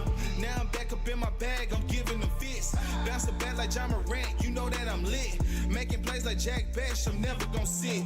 All right, welcome back here. Already. Closing out hour number 2 here on this Thursday morning. Always goes low. Yeah, you good there? Now I'm feeling very tall. There you go. Tall man. I know I wish I sink into this chair a lot. I'm always trying to. Yeah, Noah's trying to change the set because he gets too comfortable. Yeah, it is a problem. We are working on changing the set a little bit. Well, first of all, we need new energy, new vibe. This is very old guard. You know, Yeah. It's a new era. We should do it laying down. I do start to sink in it. Like as the show goes on, I don't know if you realize I start to Get lower. Slide into the chair a little Lower. bit, and then I'll just because it is a very comfortable Oh chair. yeah. Like it's very cushy. But Yeah. don't forget tonight. Make you sit on a bar stool. That's fine. Maybe I'll just stand. You could stand. Take a knee. Oh, Colin. I knew you were going to say that. No cap. Tonight, good one. Tonight, LSU versus South Carolina. We will be watch partying the game. So make sure you are in here live as we are watching LSU baseball. Join us in the virtual realm and watch some LSU Tigers with us as they take on the Tingle & Co. channel. On the Tingle & Co. channel. Tingpins. I need to put that link in the chat once again so y'all can get over there and make sure you're subscribed and you have those notifications on so that you are ready to go when we are up and live like we will be tonight. The first time we will be live streaming on the channel will be tonight for this watch party. We're putting a lot of things into motion. We've got the challenge wheel ready to go. We've got some new faces coming in. Should be more than just the 3 or 4 of us that it usually is. So we should have a fun time. Make sure you are a part of it. There is the Tingle & Co. channel link. Make sure you are subscribed, hit the notification bell, and share it with everybody else. Get the word out there. Make sure everybody knows where to find us because everything that's outside of 7 to 9 will be over on the Tingle & Co. channel. And then starting, June 2nd is the date. The 7 to 9 show will be over there. So everything will live on that channel in a little over, I think, 2 weeks. So be ready, be prepared as the new era will begin and the changes are coming. We appreciate you guys hanging out with us and make sure you come hang out with us again tonight as we're going to try to make Christian get as tortured as possible as he returns. Carl Dunn, fans need to join y'all too for a watch party. We might get some of those things in motion. We might do some more fan inclusion as the era begins into football season and things like that. We've got a lot of things kind of on the page on the docket. So if there are ideas of content or things that y'all would like to see or be a part of or anything like that, put it in the chat, message it to us on Instagram or Facebook or Twitter, or put it out there on Tiger Droppings because Lloyd's always lurking on the Tiger Rant, ready to go. So, well, and it's interesting you bring that up. Oh, because a lot of fodder after the I'm sure T-Bob departure for Barstool. I will not be going back to Guarantee, so I will not be on. Were you brought up? No, of course not. I But I don't think Jordy will be going over there either. No, I don't believe. They on the On3 website they put together a short list of candidates. Oh wow! Do you have that short list? Yeah, I do. I would love to hear. Let's see if I could get into the On3 message boards. But it's funny how much I love that people care this much. Yeah. And it is a funny idea because I don't know what direction they're going to go. Who's even available? Because T-Bob was such a mainstay, and it's it had to be. I'm sure they've talked through this. I understand how the business works, where they're not surprised, the fan base is surprised. But it's just an interesting way to go about it to see if, to put together here, OT. Let's see it. The short list. But I also saw on Tiger Droppings after we put up the Bryce Underwood thing where there's actually conjecture that people wouldn't want him back. Yeah, that to me, that's just sad. And I asked Lloyd as soon as we went off the air, I was like, did you take him back? And Lloyd was like, yeah. Absolutely. I'll take him right now. I mean, look, as much you can say traitor or what, money hunger, say whatever you want. We are all making that same decision. And at the same time, if he wants to come back to LSU, you take him back 10 times out of 10 times. You take Bryce, the talent would feel once again. So, if he wants to come back to LSU, he can, but I don't know if that's, I'm not sure. I highly doubt there's any truth to that because it's the message board geniuses that are running with it. So they have a podcast too, apparently. I'd imagine it's pretty good. I'm sure. If that's what they're talking, I would love a podcast about message boards. What's being talked about on message boards because it's got to be quite the undertaking, though. Yeah, I mean, you got a lot of stuff you got to pay attention to. There's a lot of college football teams out there. A lot of college football. And a lot of teams have multiple message boards. Like there are everyone has their cup of tea. I mean, Tiger Droppings is the one, but I mean, On Three's got a message board. I'm sure 247's got something. We've got the ting pins in the chat that count. So they've got a lot that they have to pay attention to. Huey Cheek, changes suck. I mean, sometimes it's good. We appreciate you sticking with us. I've seen you in here a good bit. As much as you don't like changes, you're sticking out with us, and I appreciate you. I did see on Tiger Droppings in response to that news, somebody was like, "It's interesting." I should message back. Actually, no, we're not. Yeah, Tingle & Co. will be up and running in about 2 weeks, so make sure you're prepared. El Ruse on the Tiger rant. Let's see. Also, clearly have been living under a rock, but was not aware Jordy stopped running his show. A bit odd. Noah and Lloyd are still going with the Jordy Culotta show without Jordy. We are not, my friend. We are not. We're rebranded. Tingle & Co. from here on out. Say Brown Green. I think Underwood is going to hate being at Michigan. They are going to be mediocre. I don't know if he'll hate it, but they will definitely. I don't think they'll be very good. So, we shall see what comes up with it, though. How it plays out. Did you have that short list? Who all was on it? No, I couldn't bring it up because it's subscribers only. Can you read it though? Oh yes, I can read it. It was. I'd love to hear the names. Interesting. Well, the first one on there, the dark horse, was an interesting one. It was Will Helmers, which would be electric. I think he's been doing some for McKernan. He's been doing some like Louisiana culture type That's stuff. Awesome. I've seen him at multiple tailgates for LSU Baseball. Electric personality, like that would be a great first foray into I guess it would be a big jump. Some would say, but he's got the personality to do it. Yeah, he's awesome. And then there was your typical candidates. Jordy was listed on there as a return. That would be crazy. More power to you. Go ahead. Don't think that's gonna happen. No. And then it was Musso, Taylor, and Haney. So your stock options. Haney would be great. They've done. Handy and Hester have worked before. Yeah, they've done that show together before. I mean, Handy Griff's a living legend. He's the best. But I'll be interested to see if they go up the board with somebody like Will Helmers is a great pick. I've heard, you could get Flestering back together, but you have to rely on. There's a reason it's called Flestering. You have to rely on Flynn to be there every day at 6:30 in the morning. I don't know if after that Seahawks contract, I don't know if I would feel the need to do that. No, that contract was awesome. But, obviously. I guess we'll find out Monday. Congratulations to T-Bob. Yeah, absolutely. A genius move by Barstool. Yeah. I mean, he is going to be content.com over there. So, but we don't want to spend too much time talking about what I guess is the competition. We all drink from the same trough over here. We're ready to rock and roll over here at Tingle & Co. Like we said, everything will be over in June on the new channel.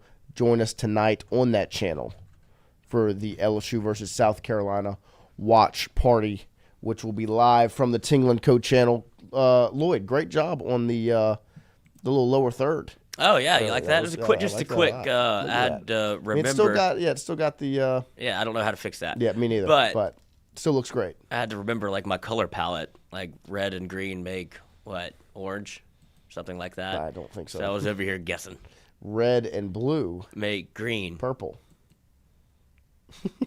Let's see if I got that. Let's see how I got. Yeah, see how you got it. I did negative green, a bunch of red, and a bunch of blue. So if I just did red and green, it would make. Let's see if I could. This looks good. I'd hate to mess with it. It does look great. I'd rather you not screw it up. Okay, I just want to test your theory. You want to pull up the connections? Would you like to connect this morning, Lloyd? That's Doc. No, that's not what I said. That's connecting. That's something. Fonz. Well, boys, I guess the cat's out of the bag. The reason I'm driving to Baton Rouge, I'm the new co-host. Fonz, you'd be electric. Fonz, you would be awesome. Shake your hand. Shake your hand. Shake your hand. How's Buc-ee's, Fonz? I am not. You steal anything? I'm not a Buc-ee's fan. Why? I don't like Buc-ee's. Too many people, too much traffic. I like the Texas Buc-ee's, the Alabama Buc-ee's.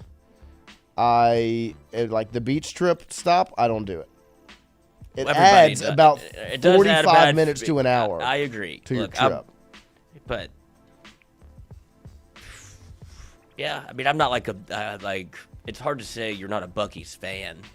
Like, I enjoy going. Yeah, food's good. Yeah, it's great like, bathroom. It's a great stop. Yeah, Great bathroom. That's the cheap that's ice, the- clean bathrooms. That's how they got their start.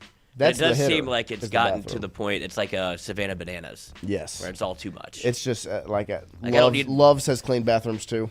I'll stop there. Yeah, but you can walk out of Buc-ee's with like Yes, that's true. $150 I also don't want worth- to spend too much money. Well, you don't have to. In the Buc-ee's. No, you will. But you will. That's the danger. You will spend. You too can much have. money. They put Yeah, that food whatever. just out. What, You I can just knew you were walk gonna say around that. Buc-ee's. I'm a respectful young man, Lloyd. It's their fault. It's the business model. They're pigs get fat, hogs get slaughtered. Up, Fonz going through the tunnel. Hold your breath, Fonz. We used to hit the blunt, and hold it in. Well, it started off, when you're a kid, you hold your breath. Then when you're going on spring break, it changes. I was waiting for the athletic connection to pop up. Bada bing, bada boom. Ghost pepper jerky. I eat that like candy. Yeah, that's where the jerky selection's off the charts. yeah, finally. I mean, the stuff in the store is great. Like the food is great. Yeah, the food's that's what I'm saying. I guess I'm just more of a time guy. I want to get that drive. Yeah, I'm with you, but it's a good little reset. Yeah. Is it open 24 hours? I don't think so, but maybe. Oh yeah, it's finally a place where jerky is like it's given the price tag is worth the price. Yes. Like I go to the gas station next to Mikey's studio, and they try to charge $17 for a bag of beef jerky. Like what are we doing here? Yeah, beef jerky's priced itself out of being realistic. Right. I love beef beef and I'll jerky. still get it because it's a great snack. It's the best. High protein. All right, no There you go. carbs. Come on. But $17, I could get a meal. I could get a steak. Yeah, like go to Texas Roadhouse. Now, if you go to Karshner's, I shouldn't say this, but Karshner's. They have somebody The makes jerky there. best. Like it's definitely homemade. Karshner's and is he charges the like $2 best. for it. It's not expensive at all, and Yeah. it's the best jerky I've ever had. Chicken cracklins. Delightful. Do you go smoked boudin or regular boudin? See, I have regular boudin all the time when I'm here because I go to Jerry Lee's in Central, which is the spot, and they don't smoke their boudin. It's only just regular boudin. So when I go to Karshner's, I get the smoked boudin. Because, Both delicious.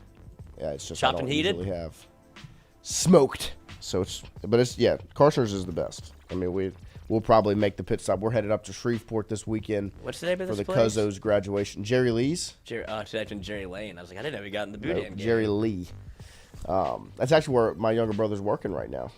We got Max a job at the Jerry Lee's, chopping up hog head cheese. Yeah, hog head cheese, sneaky delightful. good. Brought some home the other day. I had some for breakfast. It was very good. But we're headed up to Shreveport this weekend. We'll probably stop at the Karshner's on the way up there. We cut through, make our stop in A-Town. The Chick-fil-A in Alexandria, always. Did you know that they had to build an entirely new lane on the road on Jackson Street for Wow. Chick-fil-A because it was so That busy? sounds about right. And I was like, "There's never traffic in Alexandria, but Chick-fil-A can Not cause until you it." put that chicken up, that Lord's chicken. So embarrassing. But yeah, no. What's going on here? Oh, we're all trying to get Chick-fil-A. Yeah, well, A-Town is the perfect stop for Shreveport because Shreveport's about 4 hours. Alexandria's about 2. So you cut the trip in half, stop at that Chick-fil-A. Mm-hmm. Good to go. Take in the sights and the sounds. Yes. Eat outside. Go to one of the outside tables. I See would what's hope going on not. in Alexandria. We don't. The other thing that Alexandria has, I know this isn't for the Tingle family, but for if you ever do cut through Alexandria, your pick of the litter for drive-through daiquiris. Oh. Just go down Jackson, you'll find one. Or they have them kind of off on the service road. You can go, and then they have a drive-through ice chest. Get whatever you want. Wow. So whatever you want. I mean, Alexandria's just a bunch of fucking alcoholics. Yeah, Really obviously. that's what it boils down to. If you live there, you just drink your way through it until it's over. Until you make it to somewhere else. Yeah, the pearly gate. Amen. They can drink with the best of them. And in Pineville, in Tioga, in Pineville, they get the 30 racks of natty. Uh-huh. They cut them in half. So you can get 15 if you'd like Wow. for half the price. There you go. I was like, this is ingenuity. Yes. And they tape it for you. That is unbelievable. That is just down bad is what that is. I can't get 30, That's but I have 15 15 now. marks. 15 great for tonight. 15 These will are all get for the me. job done. 30's too much. I can't do If that. I get 30, I'll drink 30. That's hilarious. If I drink 30, I'll die, so I need 15. No, I just can't. That 16th one, I wake up feeling bad. That's hilarious. All right, what do we have? We have golf shit because it is the start of a major today. Tees, clubs. Clubs, balls. Oh, there's a lot of things here. I think scoop, catch, field, glove. Baseball? Is, you scoop, you catch it, you field it, and you can glove it. Yeah. And so I think the glove was in there to throw you off. For the golf. And the Because towel. now you go clubs, towel, ball, tees. Cherries. And then you go Dallas Goddard. Found Dallas in a golf. Stars. You can find much more than that in a golf bag. You can. It is basically. I mean, you could. That's how you do like extradition. Yeah. You can get anything. You can get away with anything. Anything. Nobody searches the golf bag. No, never. Stars, Cowboys, Mavericks, Goddard. That'd be all Dallas, and that's Dallas. Tractor Boys, Saints. What is this going to be? We League never do team. anything nope, like that. we don't, but it's okay. We don't need to. That's why we save it for last. Called strategy. George Mott, my son is graduating from Neville High tonight and tomorrow. I'm going to try to make the watch party, but I don't know for sure.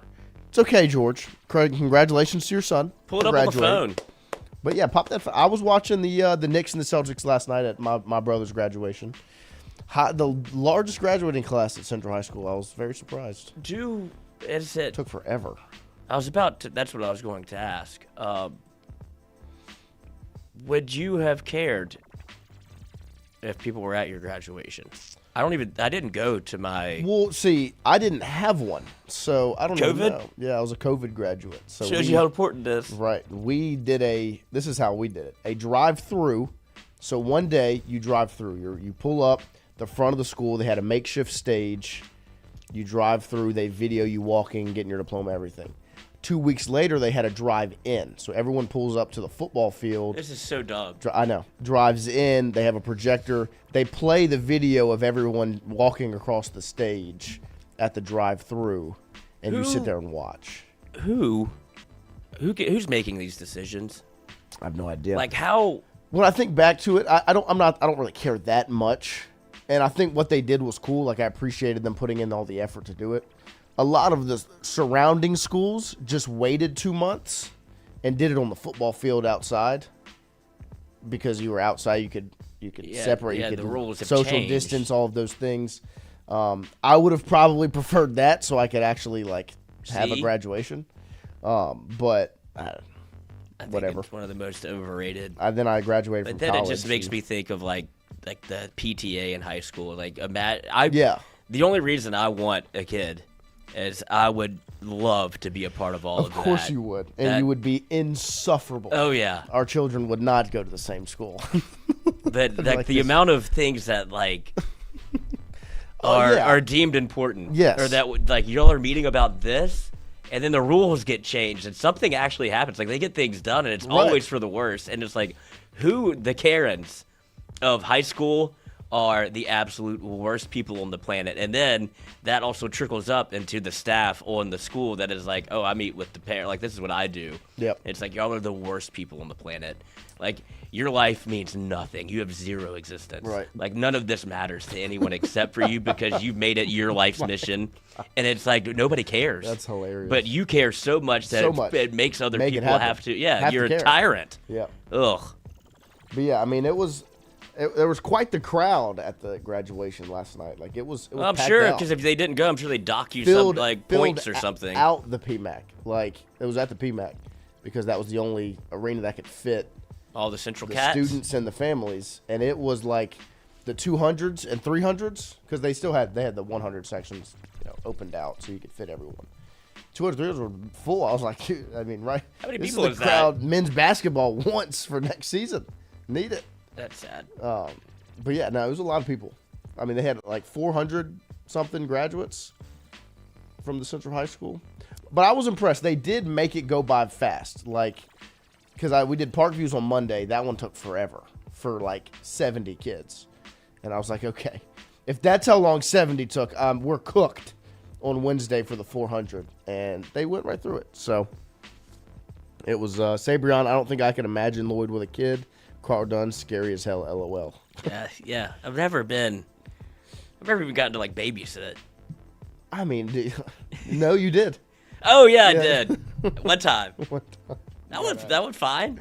I think so too. I've house sat multiple times, which is even more dangerous. Like you're leaving me to my own devices with all of your stuff. I house sit all the time. Yeah, got that privilege revoked. Yeah, it's all right. Throw a party immediately. I know. I'm taking care of that gig. I appreciate it. It's a nice cushy job.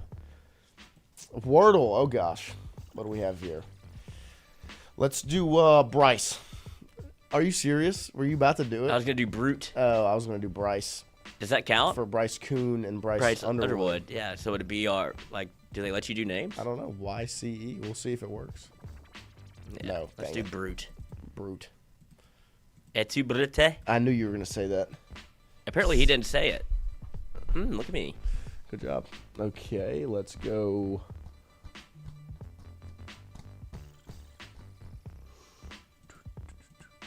Revel.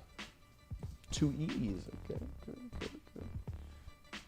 All right, there's an E there, and there's another E. Mm-hmm. So I'm going to say that it's going to either start with it. So it obviously either starts with an E, or there's 2 E's in the middle. Let's go starts with an E. So E. There's still going to be an R. It's not going to be there. Noah seems like he'd be a really good dad. Thanks, guys. Who said that? Thank you, Brian. Yeah, I mean, you're probably right. Sabrion, little baby Lloyd running around with a mullet. Absolutely. That'd be awesome. I mean, it would just be like a test case for what hair can we get away with. Like, nobody cares about kids. Right. They can look however Frankenstein. Yeah, you can do whatever you want. Shave his head till he's 10. Make him think he's bald. Bada bing, bada boom. No would be a hell of a catch as a husband and a father. Lloyd needs to stay single. Lloyd's in a 10-year relationship. Some poor girl is already cooked. Oh, she just found a kitten. Found one? Uh-huh. Another kitty cat? Yeah, the live-in cat, the old dog. Yeah. Is not happy. I could imagine. Cat's very territorial. Shout out to Reb. She's a trooper, man. But new cat's name, loved it. What we got? It's like a little cat. It's like 1 month old. Greedy. Ah. So I got to sneak in a little LSU reference. That's awesome. That's fire. She came up with it. I was like, oh, that's perfect. That's fine. Yeah, I tried to do Django, and she got mad at me. Little black cat, run around. They said something about regalia at the graduation last night. Full regalia. Me and Dad went. Like, let's Your side dad, eyes I'm right at telling each other. you. And we both, that's all we can think of. Next time, full regalia. Y'all are making decisions. Shit fire. All right, so E. Enter. Enter. No, there's no T. There's no T.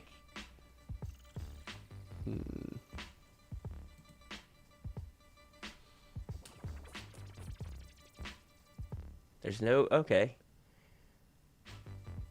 E-N-O, no. This is fun. It's really, it stresses me out.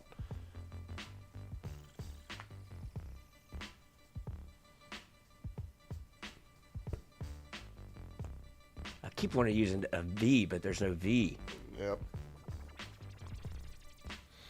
Brian Burgess, eager. I like that. I think this might, this might be a work, winner. Brian. Are you a genius, Brian? Brian! 3! Nice. BB! Andrew Messina, if she stuck around for 10 years, go ahead and wipe her up, Lloyd. Then we wouldn't have Tingle & Co. I would just rest on my laurels. Take all of her money. There you go. Make her a stay-at-home dad. Stay-at-home with dad. no kids. God, that sounds like that's always been the dream. That's the dream. Retired. Can't draw it up better than that. Retired at 30, huh? Wow. You're leaving me hanging over here. I could zoom in. Yeah. What do you do? I would change the show time. Like, I got nothing to get up for. Do it like 2 to 4. Not biggest Quirtle. Don't make me work, please. No. It's 9. No. We are not doing a Quirtle. I'll take a look at it just to see the intimidation factor. No, it's like that's what we just did times 4. Oh my God! Pull it up. Put it on the screen so they can see it. Nobody should play this. It's like absolutely unbelievable. It's literally it's on the website of the dictionary. Of course it is, because it's a quad Wordle. With all the same letters? I don't even know how this works. Biggest says start with a do and then story.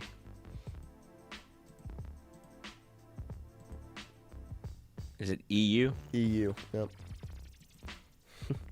It's not that bad, I promise. God, this is like... I still don't even know what's going on. So it's 4 different words.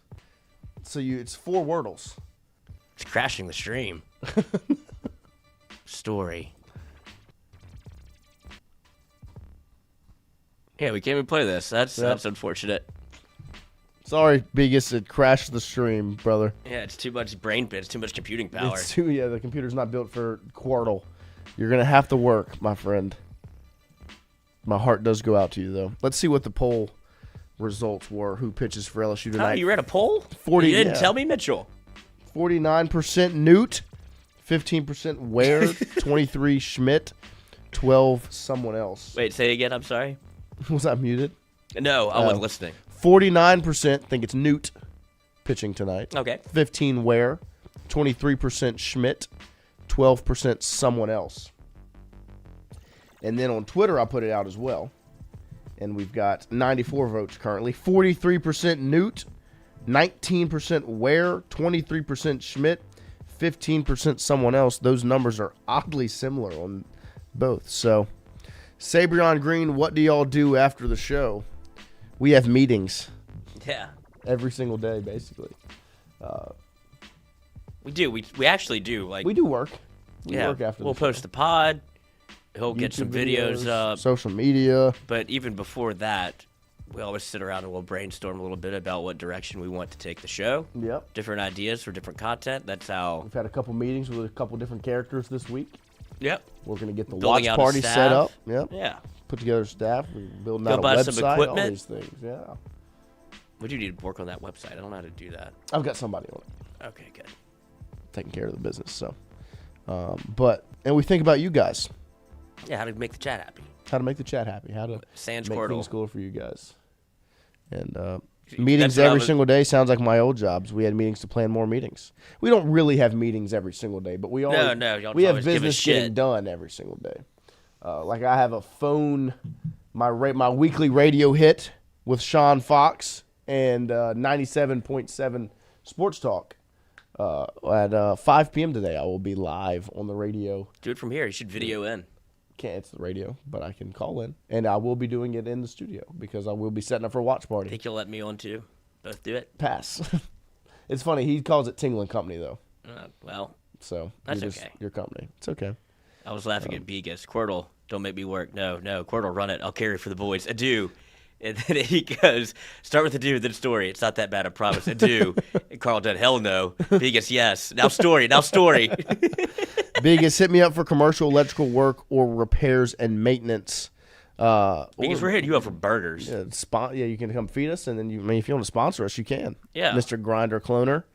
Brian Burgess, you guys do a really good job. The show is actually better than when JC was hosting. Well, thank you very much, Brian. Thank you. Damon Wilson, how's Jordy doing? I would assume good. We don't. He's a busy guy, I believe. Working, he's on the road. Quite often driving all the time. Like every single phone call I've had with Jordy over the last couple of weeks and months, even as we've been working through the Tingling Coast stuff, he's always been in the vehicle because he's driving around trying to sell the G Lift. Hell yeah! So, biggest new studio needs some electrical. We need an electrical sponsor. Yeah, Begas, just write the check. Yeah, just give us a check every month. So, but yeah, we'll be back tonight. Don't forget, watch party, LSU versus South Carolina. Game number 1, Jay Johnson versus Paul Maneri, all the storylines. Michael Braswell versus his old squad. Man, just shut up. Buy an ad at Noah Tingle. You just ran an ad for me, fam. Yeah, that was that's called a TED. That's how you proof of product. Yeah, there you go. Now you know. You will never be shouted out again. So, unless you sponsor, then you get shouted out every day. You get shouted out every single day. We even put a biggest commercial up there. You cloning? Yeah. Well, and then we'll film you do the electrical work here. And that's commercial in itself. Yep. And so bring some bergs. Some bergs. Would love some bergs. But we appreciate you guys. Make sure you join us tonight, 6 p.m. We might even be live a little bit earlier than that. We'll have the phone line ready, challenge wheel rolling. Might even look a little different with a couple of new faces. So make sure you join us. And bada bing, bada boom, sweet hats coming. We are working on the merch. Should have some stuff for you guys. It'll be more than just show merch. Trying to make some fun stuff as well. If you haven't seen the shirts that we've done for baseball on obviousshirts.com for baseball season, you can Perfect time to get up. Take these to Omaha. Baseball's better in Baton Rouge, I believe, was one of them. You've got the Intimidator for another. You've got a Dylan Cruz goat shirt. You got the Pin Goblins. Plenty of LSU baseball merch. That's just a little bit different than what's already out there. As well as Roback is still very much in tow. But yeah, I mean, check these bad boys out. Baseball's better in Baton Rouge is fire. You got Goat 3. You got the Intimidator. Pin Goblins caught you looking, which I'm sure you'll probably say a good bit this weekend with Anthony Einson and Kate Anderson on the bump once again. And then don't forget about Roback. We are still very active with Roback. 20% off. 20. Tigers. Tigers. On Roback.com. If you don't know how to spell Roback, RHOBACK. Roback. Get yourself some merch. Match us. Christian wears Roback every day, I believe. Mikey still wants to get in on the Roback game. And I've seen Chris Blair was rocking Roback in his little stand-up with Jay Johnson yesterday. So match everybody by getting yourself some Roback for 20% off. Promo code Tigers. If you don't know how to spell it, go to a LSU sporting event and you'll hear it. Sometimes spelled incorrectly. But usually pretty correct. Sabron Green, Christian bringing his girl to the show. Have y'all met the gal? We have not. I don't think she's real. I don't think she's real either. And he did say something yesterday. He might think she's probably about to leave him. What did he say? He said, my friend who put me on with this girl just got friend zoned by his girl who was her friend. Y'all pray for me. So Christian Mingle might be dying. But you'll see Christian tonight. You'll see the young man. I know y'all miss him. But we'll be back tonight and then once again tomorrow morning, 7 to 9, to recap LSU versus South Carolina. See you guys then. Love y'all. Go Tigers. Go Tingle. And Co. It's Tingle and Co. From 7 to 9. Come keep with the show. It's a new era. Let's get it, let's go. From 7 to 9. It's Tingle and Co. What up, Lord? What up, Lord? You can call me him. I'm Shay Dixon in the whip with them RPMs. Gotta pull up to the check and shit out to them. Not trying to ball like Big 4, then get out the gym. Monday through Friday from 7 to 9. When you see that notification, we about to go live. Hit this track and do your dance like you Karen Lacey. Run it back and turn Matthew to the house, baby. It's Tingle and Co. From 7 to 9.